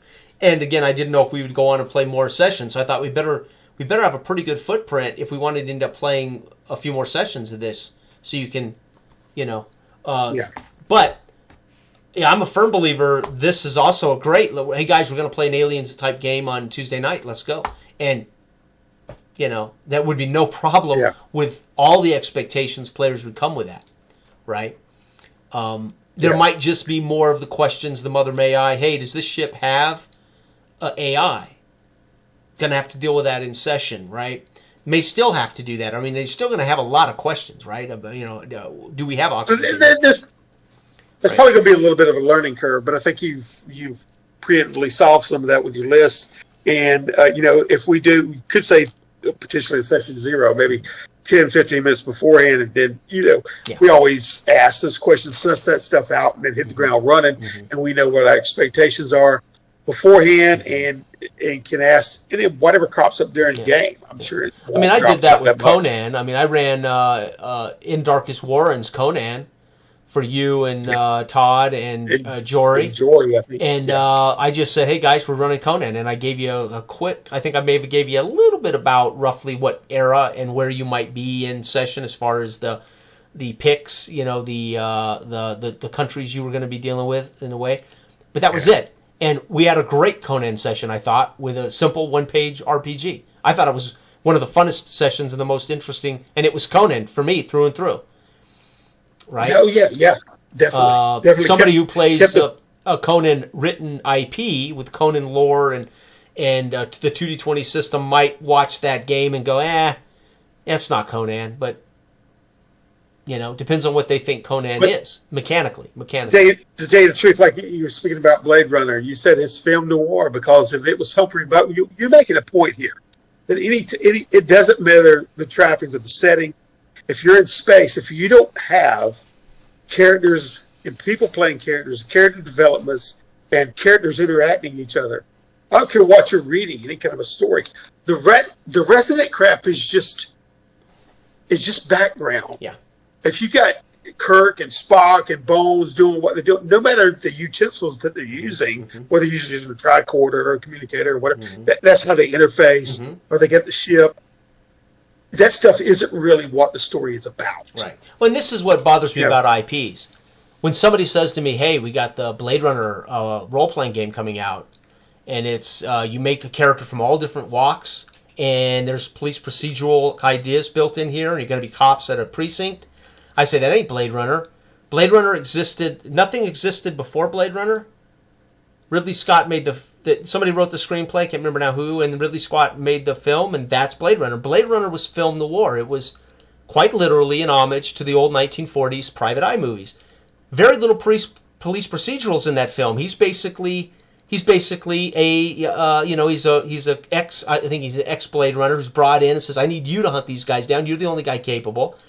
And almost every scene that's investigation in that film is what you would have seen Bogart do in a private eye investigation film, the war film. It just happens to be set in Los Angeles in the future, right? And when somebody says, hey, we got Blade Runner IP, and I'm thinking, I don't know, I haven't read it. So again, I'm talking very much from ignorance about what the book's really detailing here. But you can play replicants, right? You're doing police procedurals like cops in a precinct. None of that was Blade Runner. It might be 2049 or something. I don't know. I'm saying, so they're calling it Blade Runner, and it's the Blade Runner universe, but to me it is not the film noir Ridley Scott Blade Runner, right? And the second Blade Runner film that came out a few years ago, not bad. I didn't dislike it, but again, somewhat adhering to the film noir concepts of, right? So it was good. I mean, it was okay. But, I mean, the first film to me was about film. It was about what is Blade Runner, Blade Runner is a modern film noir, which many people who saw Blade Runner have no clue what film noir is, never saw a 1945 Warner Brothers film noir film. They don't have to. They can watch Blade Runner for what it is and go, fuck, that was good. That was cool. What a great future. But in film, that's what it was, right? And it was about a private. It was about basically a private investigator hunting down, And so I expect those things. So if somebody says we're playing Blade Runner, I expect to be a cop hunting replicants, right? Well, I think by any means necessary. Yeah, but right? Not by a police procedural. By any means necessary. Right. Well, it dealt with moral dilemma that he had to. You see what I'm saying? So ultimately, that's what we as human beings have to. Right, and I didn't read the original. I think it was based on the short story. Okay, Dick. The androids dream of right. So Blade Runner did exist. I mean, before the film, that short story existed, right? That fiction. I mean, sci-fi fiction. I haven't read it, but I mean, for me, the movie Blade Runner is a thing, right? It is this thing, and you're right. It's also dealing, and I think the gist of it is. The question ultimately is he a replicant and doesn't know it, right? Oh yeah, that's what I'm saying. When you jump into science fiction, is you start to wonder, am I a fucking replicant and don't know it? Right? Yeah, exactly. But I mean, aside from taking them out, that's a secondary dilemma too. But when you're dealing with science fiction, and you have to excuse. It's been a long time since I've seen Blade Runner, and even Blade Runner 49. That's been a good while ago. But nevertheless, when you're in science fiction, it gives you the opportunity to explore certain things that we wouldn't normally have in other situations. To those like future questions that we may have to grapple with or wrestle with. But ultimately, that's what I'm talking about. Whenever we role play, and I get back to why I like to role play, it's more just saying that. What this mechanic is and what dice is. If I can't play a character and deal with some relatable human issue and then explore in character the human condition, ultimately it's going to be what you and your, like in the Simba Room game when it came out, and then Todd said, "Oh, this is awkward." That was a situation that he had to deal with by what came about in games. That's what's ultimately what you remember and what's important. It isn't about what item you had. All of those are just backgrounds and trappings and what you utilize to express yourself. And then, like I said, different, like science fiction, it allows you to go in different areas that we couldn't normally go into, or maybe in different time periods. And that's why we have Prestige and Dark Age of Maine. You're dealing with different things, and it gives you, gives you an opening to explore those and see what it was like to do that. And it all comes down to character. It all comes down to expressing your character. And personalities, characters, and situations. Right? Yeah. Situations. So I don't like anything that inhibits my expression of character. Right. If I have to stop every freaking... As a GM, I don't like anything that asks me to inhibit a player's characters. Right? Like this pressure, see? Obviously, the only thing I would, from this entire game, I would say, well, pressure, I get it. I know we need it. I think it'll be a fine mechanic. But the least thing I want to do is ask the players to roll a table that directs what their character goes through. But it's the only way to keep the player honest about the fear they're facing. When a player may not be invested in the fear of their character, right? Because not everybody's going to be authentic about that, right? I mean, my character, I'm playing D&D. I'm in Joth with Todd. I've stepped in the shoes of the kid, Arig, when I watched my Caleric's head get lopped off in the first 10 minutes of that session. This kid is 17's witnessed this thing kill his family. I immediately go, this kid is got certain. There's certain things here. One, there's got to be trepidation. There's got to be some fear of this thing's killer, but also he wants revenge, etc. I had him run away from the spiders in the thing when the spider bit me and almost killed me. And I've made the save, but I had him run away to get away from the spider. I know. Well, that's what I love. I didn't need to fill a role that told me that this kid's like, I'm running like hell. I've just been bitten by a fucking giant spider, right? What do you think Trotter did when he's sitting on that horse and all of his colleagues just dropped on the ground from that sleep spell, and he was totally clueless, and then he just spills the beans. Right.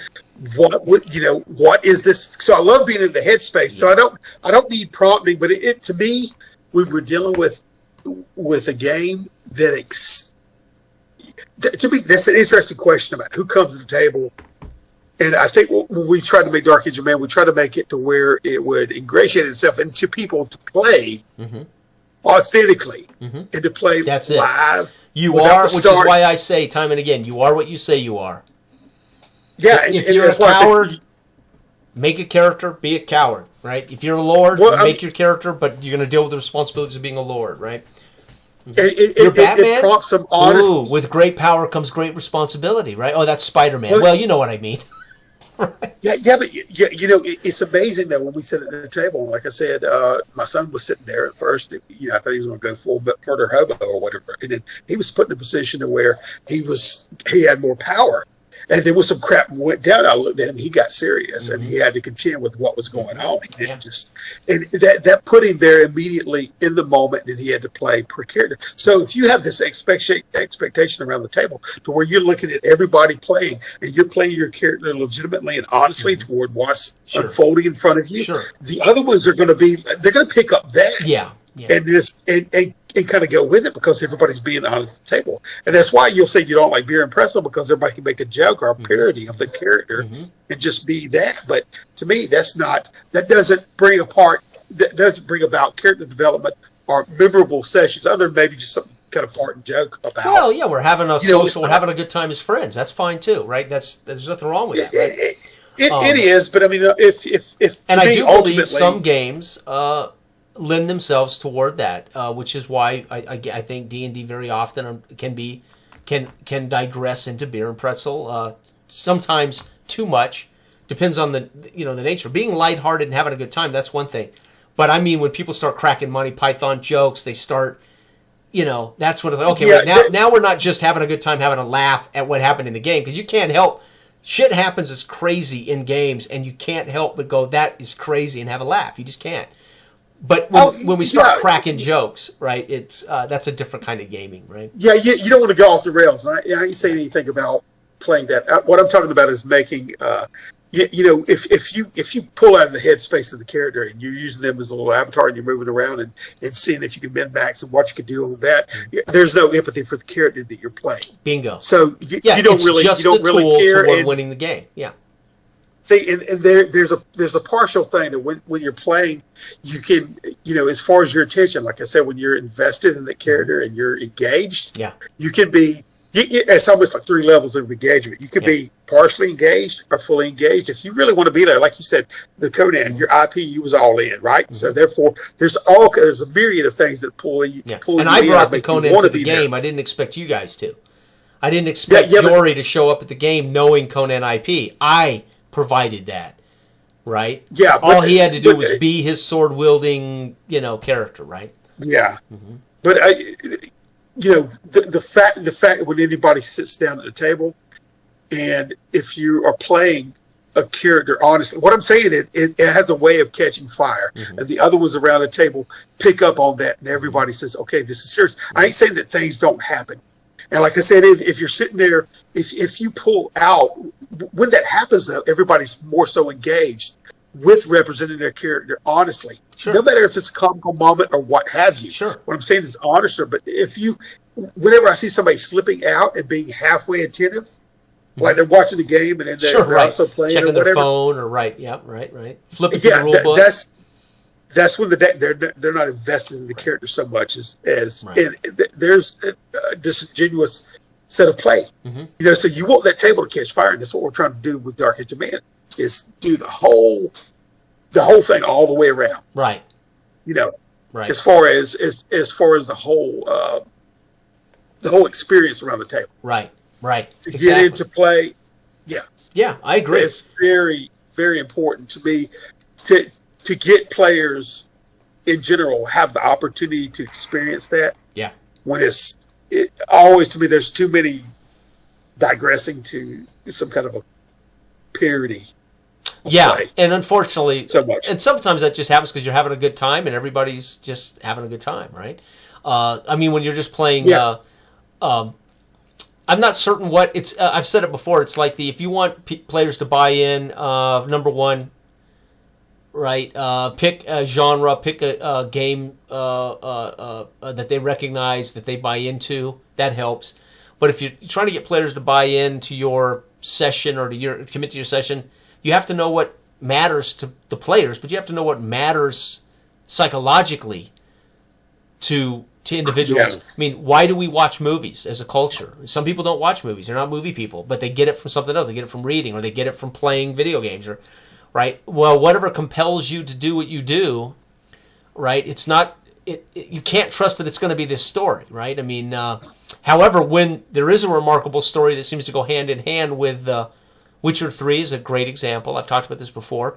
The effort to tell every quest in that game has a voice actor and tries to compel you to be invested in this world and invested in this narrative, right? I think about Fallout 3, right? My favorite video game of all time. I was invested in growing up in the vault and following my father, finding my father. So I was invested in playing Fallout 3 because I wanted to find my father. I wanted to answer that question. The game was masterful in putting me in a position to go look for my father, leave the vault and hunt my father down, right? But it did that from a very personal place, right? A very personal kind of, that's how I got invested in Fallout 3. Fallout 4, they murder my wife and take the baby. They murder your wife and take the baby in the first 10 minutes of Fallout 4. Then they hijack you by putting all this shit in your way. If you were a father wanting to rescue your son, you wouldn't give a shit about any of that stuff that gets in your way on your path to look for your son. They made a huge mistake in then putting all this crap in front of your hero to go find your son, who is an infant, right? Yeah, you don't want to be a passive participant and just watch something unfold. Right. What I'm saying, anytime you're in a video game or reading a book or playing an RPG, you have to have something that, like I said before, it's a handshake. You have to do something actively. Yeah. Otherwise, you'll tune out. You have to be engaged and you have to be invested. Right. And like that investment in finding your father and tracking down the leads to do that. Fallout 3 was quite different than Fallout 4. Right. And Skyrim is a fine example. Skyrim is widely considered one of the greatest video games ever made. And in my opinion, Skyrim, Skyrim failed me miserably in why Skyrim succeeds greatly and why it failed in many ways for me. So Skyrim succeeds in that I'm free to do whatever the fuck I want, how I want to do it, etc. Craft my character any way I want, take on this amazing world of interactive stuff. Okay. But they make me the Dragonborn. Well, I don't want to be the Dragonborn. I just want to be a fucking elf in Skyrim. I don't want to save the world, right? So in the first few minutes of Skyrim, I'm pissed off that I'm the Dragonborn. It's like I've been anointed the Dragonborn, right? It's like, well, why couldn't I have just been an elf exploring Skyrim? Yeah. You're playing Skyrim was perfect for letting me make my own narrative, but they have this theme running through it that you are the Dragonborn, right? I thought, I don't want to be the Dvorkian, whatever he's called, right? So instantly it alienated me by making me the Dragonborn. So here I am going, this is cool. Skyrim's great. And then I kill the first dragon at the tower. I get the power from the dragon. And I'm like, oh, that's cool. I'm going to have this power. I go back and tell the Jarl, right? And remember, this is Skyrim in 2011. I mean, I get Skyrim for the PS3. I'm playing it on the PS3. And the Jarl says, dude, you're the Dragonborn. You got to go talk to the old men up in the tower and find out what you're supposed to. And I'm like, fuck, I don't want to be. That ain't what I want to do here, right? Yeah. So I use video games very often to say, where are the psychological things that make Skyrim great to play as a video game that many players would like to have in their D&D sessions with their table on a Saturday afternoon. sorry, it ain't all about you and your open sandbox go, right? You're playing with a group of 4 people that it's a social environment. It's a whole different animal, right? So a lot of people want open sandbox gaming. They want Grand Theft Auto in D&D. You're not going to do that with 5 human beings all have to come together with some, sense. So there are those who want that to be the case, right? That they can carjack the horse and ride off into the sunset. Yeah, but you got 3 buddies here in your party that, aren't going to wait for you to ride the horse back. Yeah. I mean? Well, there is, to me, it's interesting, like what you're saying, that they presuppose that everybody that playing that game, they wanted to grant them the mantle of the Dragonborn and say that they have an ultimate, you could not even, like you said, even be inclined to even want to have that thrust upon you. Mm-hmm. It's like looking at Cabello going, we don't need to advertise ourselves, while Averig's trying to bring along. And I love that. People. Because, again, that's the joy of real life. Cabello's a different cat than me. Yeah. And Todd is playing him, Cabello authentically. And it's perfect because not everybody's going to go, yeehaw, we got a fucking minstrel following us around, right? It was great. Yeah. It was like, okay, cool. This is good. Yeah. But that you have to have people. You have to give them liberty to play. Yep. In a way, in a style that they want to, and to interact, to approach the world. It has to be to interact in a way that they want to. Right. So if they have that, and a lot of things like the contrivance, I hate that. I hate that. Well, when I pick up Zelda, you can't feel. Right. When I play a Zelda game, I know Zelda. Zelda's about me saving the princess. The game is always about Zelda. It's always about saving Zelda. That's all of the Zelda games are about Link figuring out and saving the world, saving Zelda. So when I play Zelda, I expect to be in a story like that. Dragon Age, another fine example, right? The last Dragon Age game, Inquisition. You're the one guy on the planet that's imbued with this power to shut the demon holes in the sky, right? It's like, Jesus, I just want to play a warrior on an adventure in this amazing world. I don't really want to be the guy saving the fucking world all the time. Yeah, that's what I'm saying. They misappropriate and think that everybody wants that wish fulfillment. It's like they're trying to make games because they think that that's by and large the consensus of people that want to have this. Well, this overpowering superpower. It happens to go hand in hand ability. with a particular generation of people who think the world revolves around them. Well, they don't know better. Yeah, but they would have a more fulfilled and rich. But the only thing they're getting shoveled at them.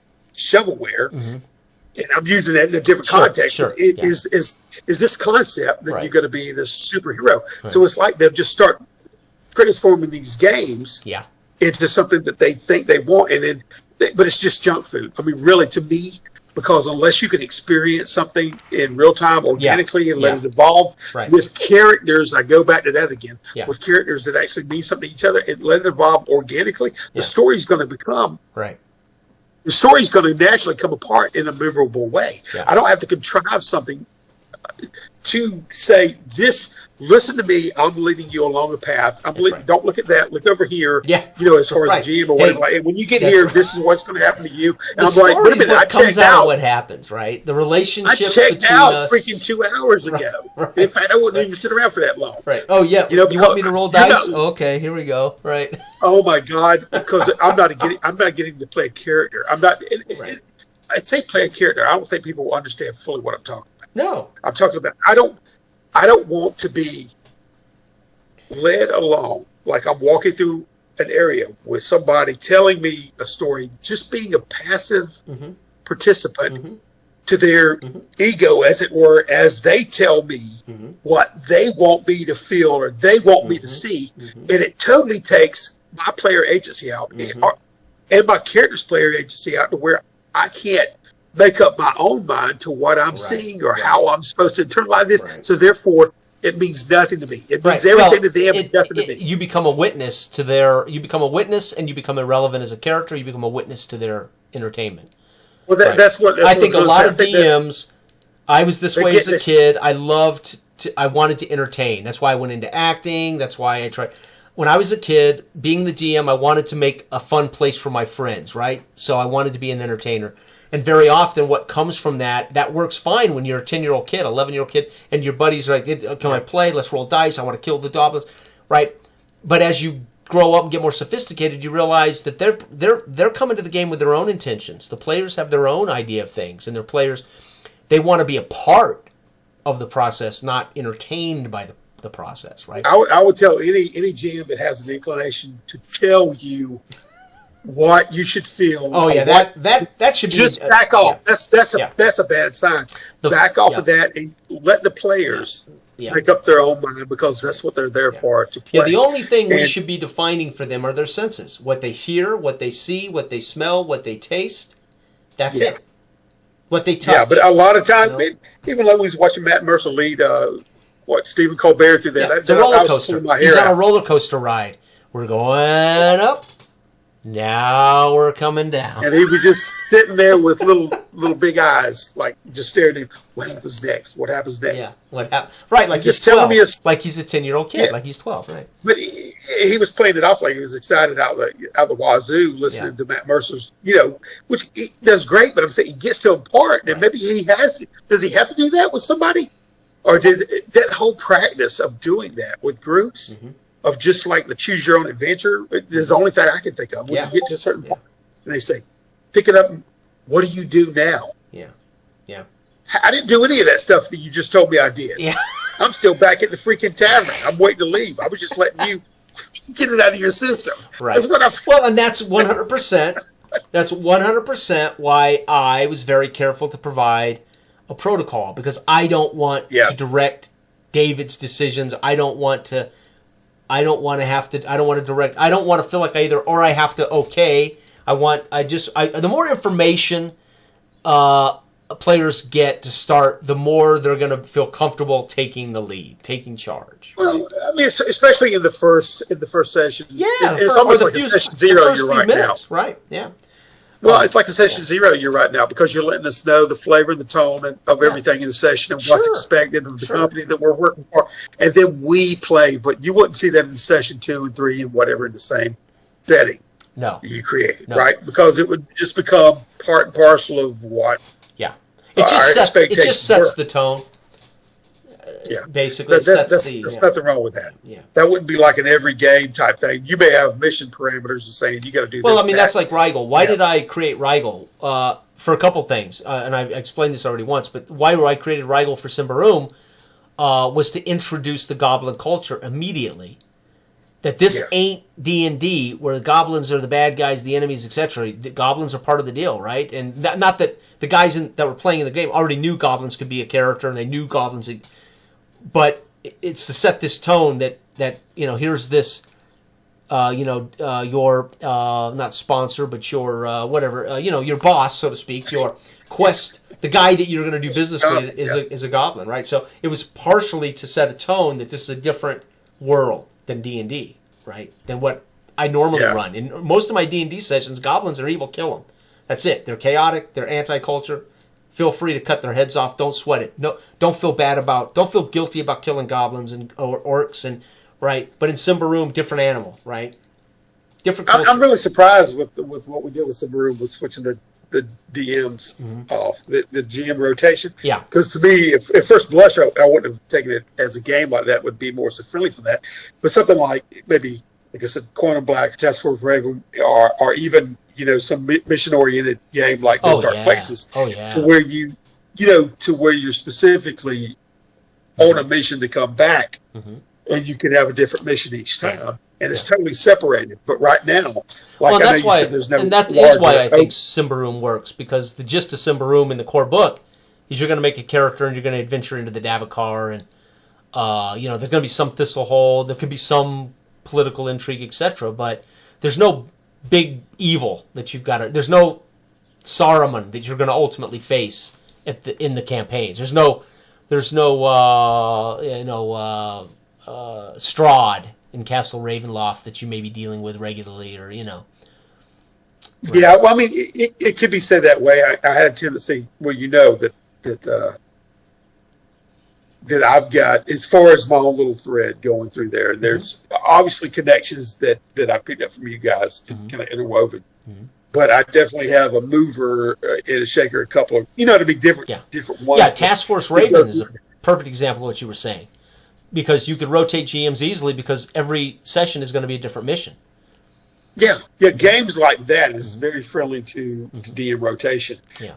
To me, like I said, I know you can play Super Room where you go out and you do these little treasure hunts or do whatever. Yeah. But the striking difference is we've stayed inside a Thistle Hold several times. Yeah. We went inside. We've been outside of Davokar. Been inside of Davokar times. We've actually seen a pretty wide swath in our different. I was telling Jenny, it's remarkable how we all play so well together and we enjoy each other so well, but we're all completely different when it comes to our GMing sensibilities. It's very cool. Yeah, and Simba Room supports it all. Has supported every one of our styles, so to speak. But I find the world interesting. And that's what honestly calls to me to kind of elaborate on there, because you could look at races, you can look at people in there, you can draw connections. You go easily from that last session. Go, oh crap, this is what's happening over here. Yeah. Well, for instance, if the Church of Prios didn't exist, for instance, the conversation between Bonner and the metaphor for this church, David's, elder statesman Turge, that had more weight to it because I have read the lore. I understand the weight of the Prios, the church. I understand what it means to the Ambrian culture, et cetera, et cetera. So I get to enjoy that subtle conversation between, this NPC and you, Bonner, because I know the metaphorical, I know the weight of what it means in this world. It's not just you made a cleric and you made him part of your own church, and it's whatever you make him, which is fine. That for player agency, great. You get to create your own world, your own god, your own cleric, your own. But there's weight there for Bonner. There's a potential conflict between Bonner and the church, and Bonner's appreciation for Prios may not have a thing to do with the church, and there's something fascinating in that dilemma, right? Yeah, exactly. Honestly, as somebody who considers himself a Christian, I'm not a churchgoer. I don't believe in the church, right?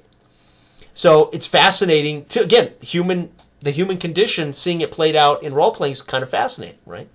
It is, and that's why I like to explore things in role playing that way. And whenever you have a setting that's this rich and it's not overly complex, there's definitely dynamics between races and religions and how even things are viewed. I thought it was really interesting toward how the corruption was viewed. The church wants to take it, and if it's not cultivated, it's exactly a representation of chaos. Yeah, and that's why we're there to manicure and cultivate things, and can't let it go. And that is an age-old battle between man and nature that exists in our world. So Simbaroom just took it and said, this is already great.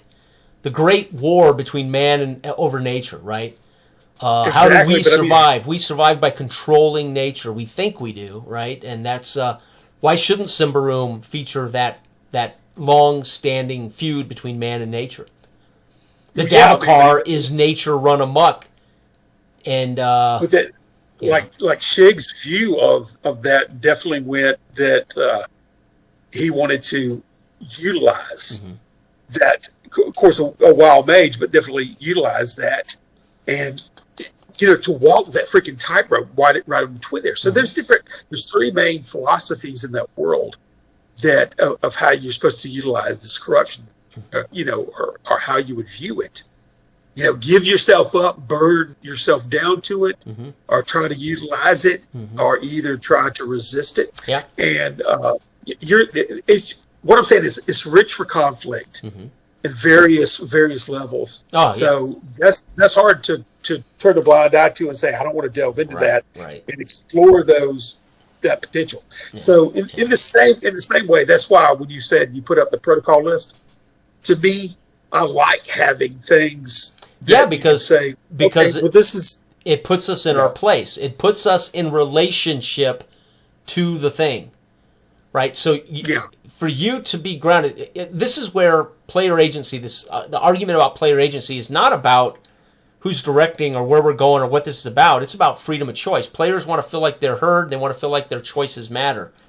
When you ignore the player or their choices don't have any effect on the game, that's railroading. That's something you don't want to do. Saying tonight you guys have got a mission, you're going to go investigate the mine and find out why the miners are dead, that's a mystery. That's what you're going to do, but you have choices. How are you going to go about doing that? Do you want to? Are you going to stop along the way? You're going to go. You stop at this village that you see on the right. Whatever, right? But being heard is what avoids. And the players having a route to the end game should be what matters. They may never get to the mine. They may never face down whatever. They may never discover the mystery, right? But choice is what matters. So, Symbaroum, if you have that built-in information, or even the data like, this is the ship, here's your protocol, this is kind of what you got to do just to get the ship up and running, etc., etc.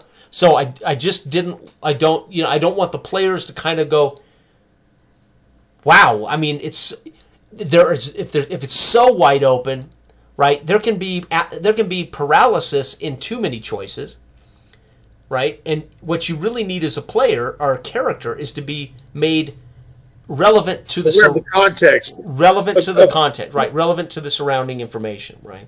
We do that in Dark Age of Man. There is no moment between Bonner and this leader of the church without Prios and without what we know about Prios' role in the world.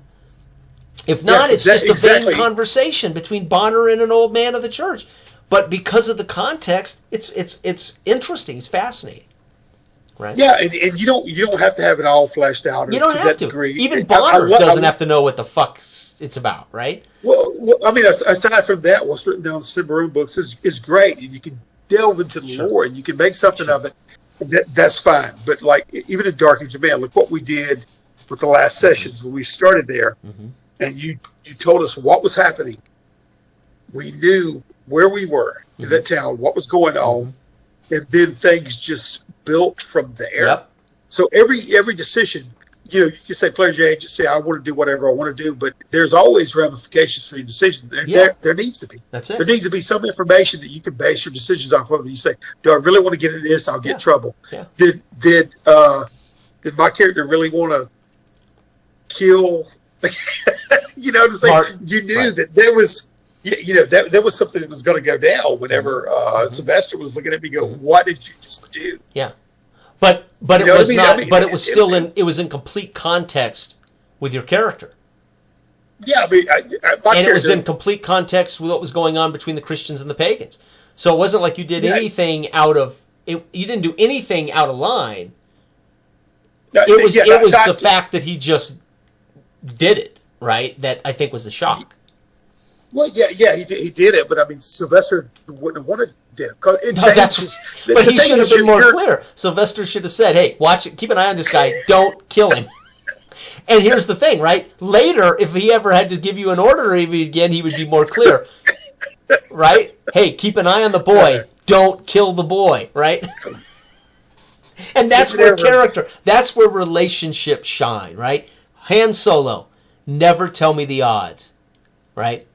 Yeah. That characters were able to find out about Han Solo's attitude about being told the odds because other people that he has a relationship with tell him the odds, right? And we discovered this about Han Solo, and he's always telling him, never tell me the odds, right? It becomes who Han Solo is. One line becomes who Han Solo is, right?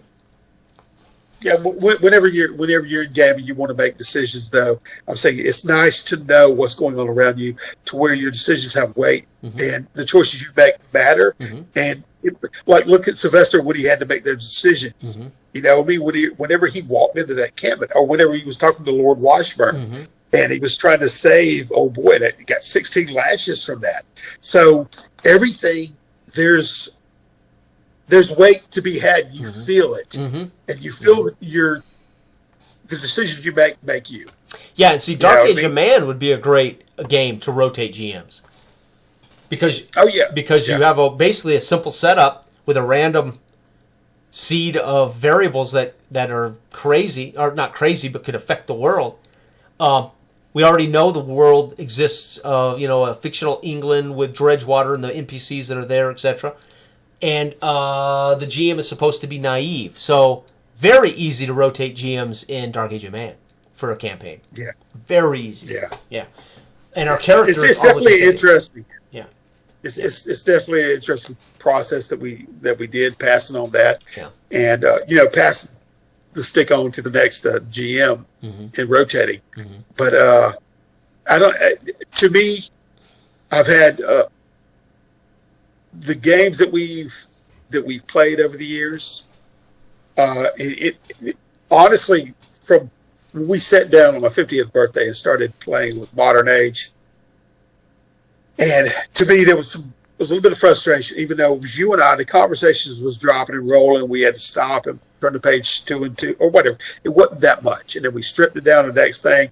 It said, "Let's go to something we know, like the old comfortable pair of shoes." And we said, D&D version of a Wild West game, of the Wild West, and then we backed up and just went to AI and said, "Oh, this is smooth as silk. Let's just roll," because we didn't need it. I felt like I just tore off the training wheels and said, "Let me get up to speed here. Let me roll," instead of having so many prompts of what I could and couldn't do when I've did it 1,000 times. Yep, and that's what this is. So, and the other thing I love about something like this, it seems so crazily simple. Only 4 attributes, a couple crew positions.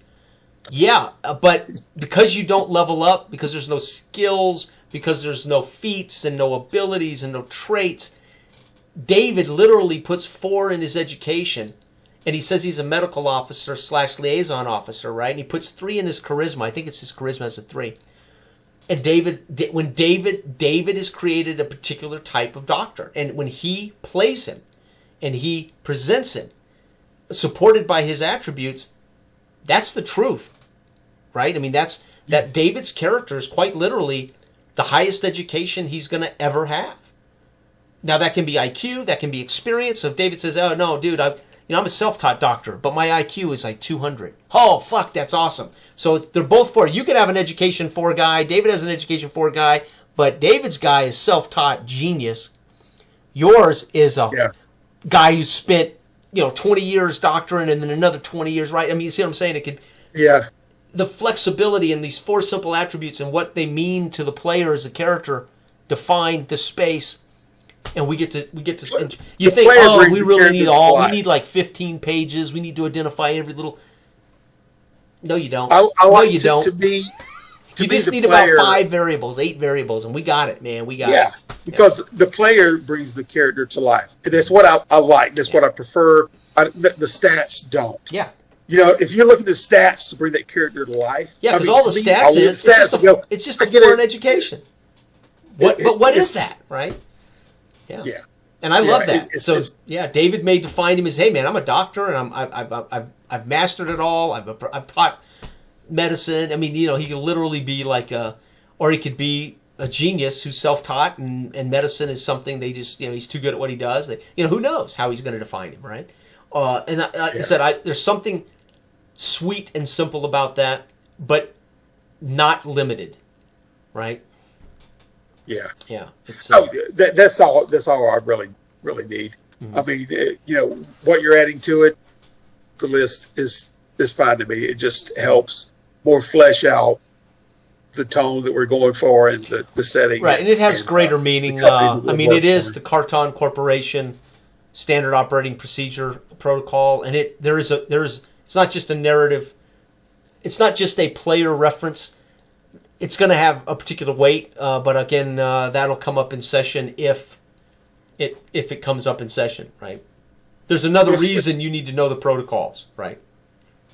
Oh yeah, that's even better. Like you're saying, putting out the buoys. If we don't do that, then you right. Yeah, you screw yourself.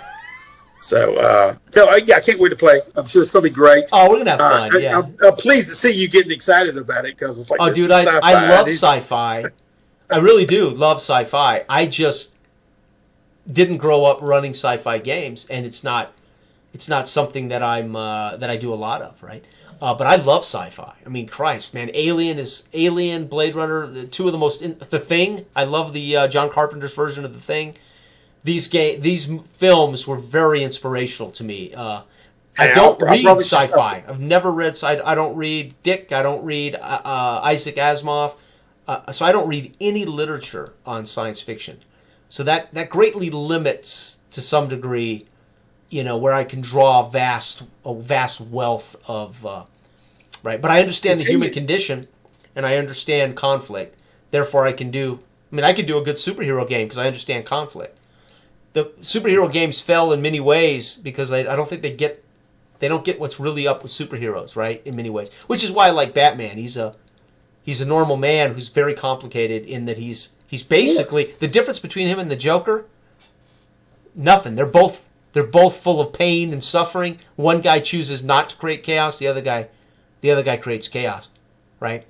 To me, I just look at the situation. I look at human beings in the same way you look at sci-fi and say that this is a future thing that we may, as humans, have to deal with in some capacity. Mm-hmm. If it's more or less hard sci-fi or even soft, Star Trek or whatever. But then you have, because a lot of MP3s, the guy who developed the MP3s was watching Star Trek, and then the computer, he asked the computer to play something, and he goes, why can't we do that? So he developed the MP3s. Right. You know what I mean? So a lot of things can kind of... Cell phones. Every time I watch the original series, they flip open that cell phone. Scotty? That's why I hated when they went to the candy bar style, because I couldn't flip it over like Kurt and say, beat me the hell out of you. Well, and then Next Generation, they just tap their lapel. Yeah. It's like, really? Yeah. No, dude, give me some... listen, and this is what's funny about that. Actors love props. So whoever came up with Star Trek Next Generation wasn't worried about actors with props, because actors love props, man. Give me something to flip open, right? Can you imagine Kirk? Can you imagine William Shatner very subtly just doing this? No, William Shatner's flamboyant. Flip that sucker open. Spock, give me right? Actors love that hammy shit, right? So, of course you got Picard, who's straight-laced, has to pull his uniform down every time he stands up, right? Tap the little... I mean, Picard doesn't even soil the sheets, right? Yeah. Physical mannerisms and stuff like that is... it's interesting, though, that era, I think, is more...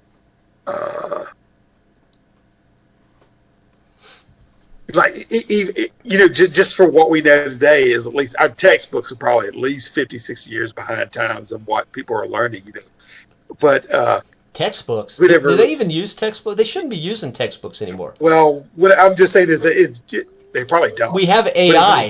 They don't need to do anything anymore. The future of this world, they don't have to do a damn thing anymore except know how to type something in, right?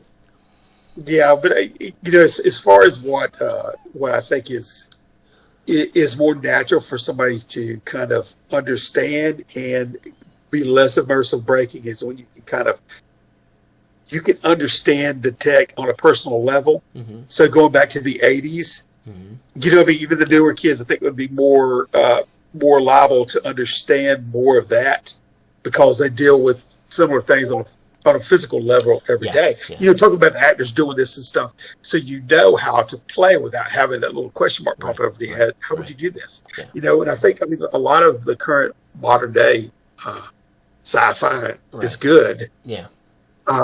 It's not. Well, that's why I made it. I didn't say it in our prep, but that's why I made it. A point that this is a hardware era of science fiction, not the software era, right? You needed the desktop computer, and you needed the monitors. You needed keyboards for the batted out. There's a physical, tangible monitor that you had to, Nowadays, we take it for granted. We can do it all with a handheld device, literally. Yeah. We can, and even if the fiction was that, we can still do it. But I'm talking about on a level like, when I read things about quantum physics and. It gets to where I think it's hard for people to wrap their heads around. You know what I mean? If you was to do some kind of a role-playing game like that. Oh, quantum physics is... that's such a mind fuck. What I mean? The problem with something like quantum mechanic RPG is it's almost like high magic games. Anything can happen. Yeah.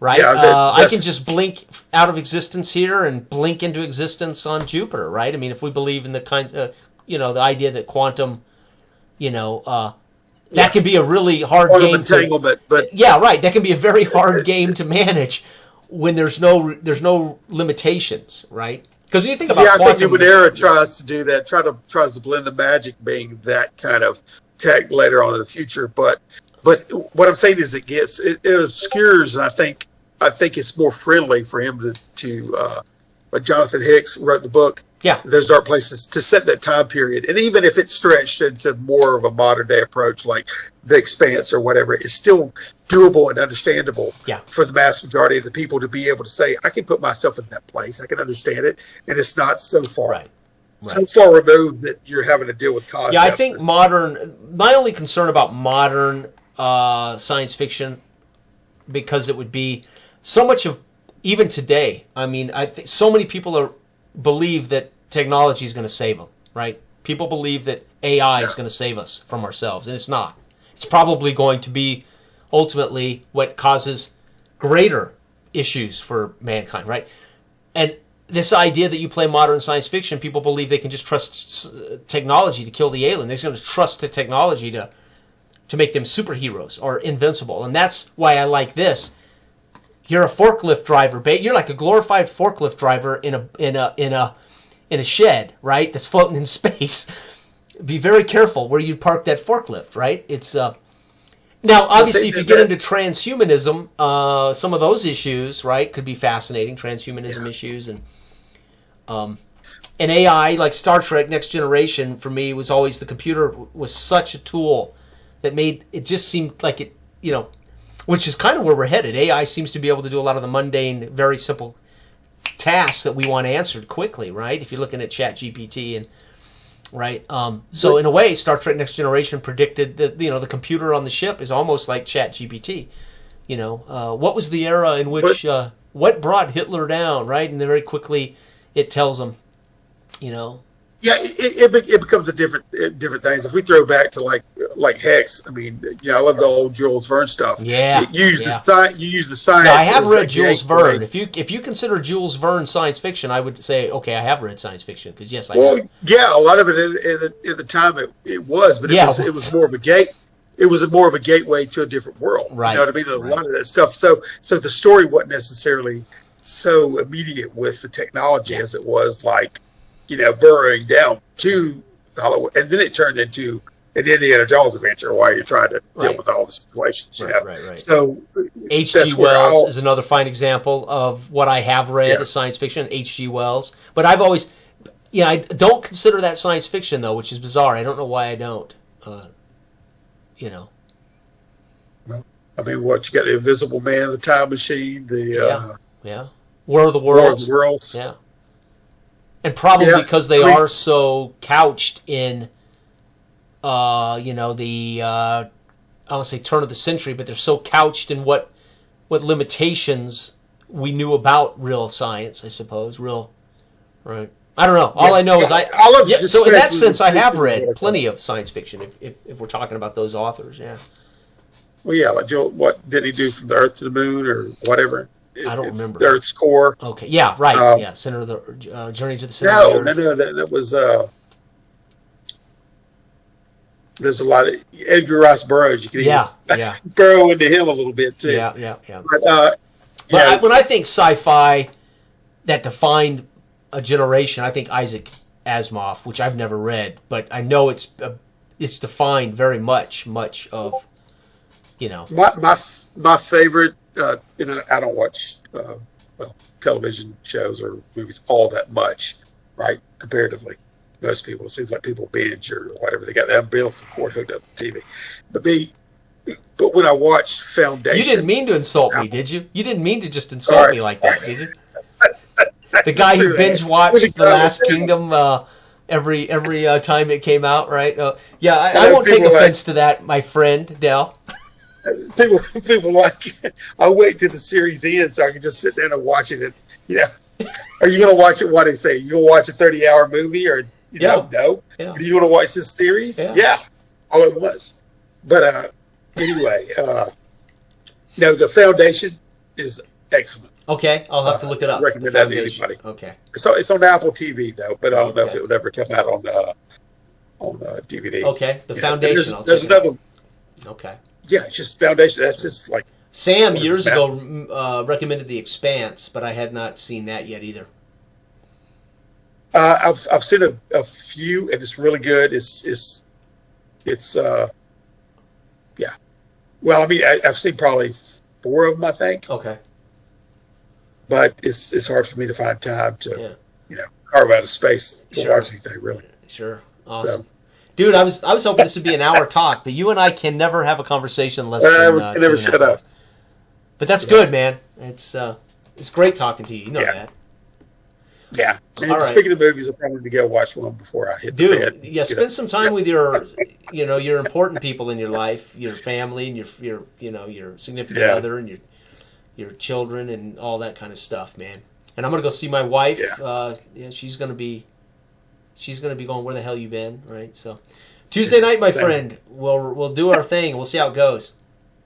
All right. I can't wait. All right, brother. Thanks for the chat. Right. No problem, man. All right. Talk to you later.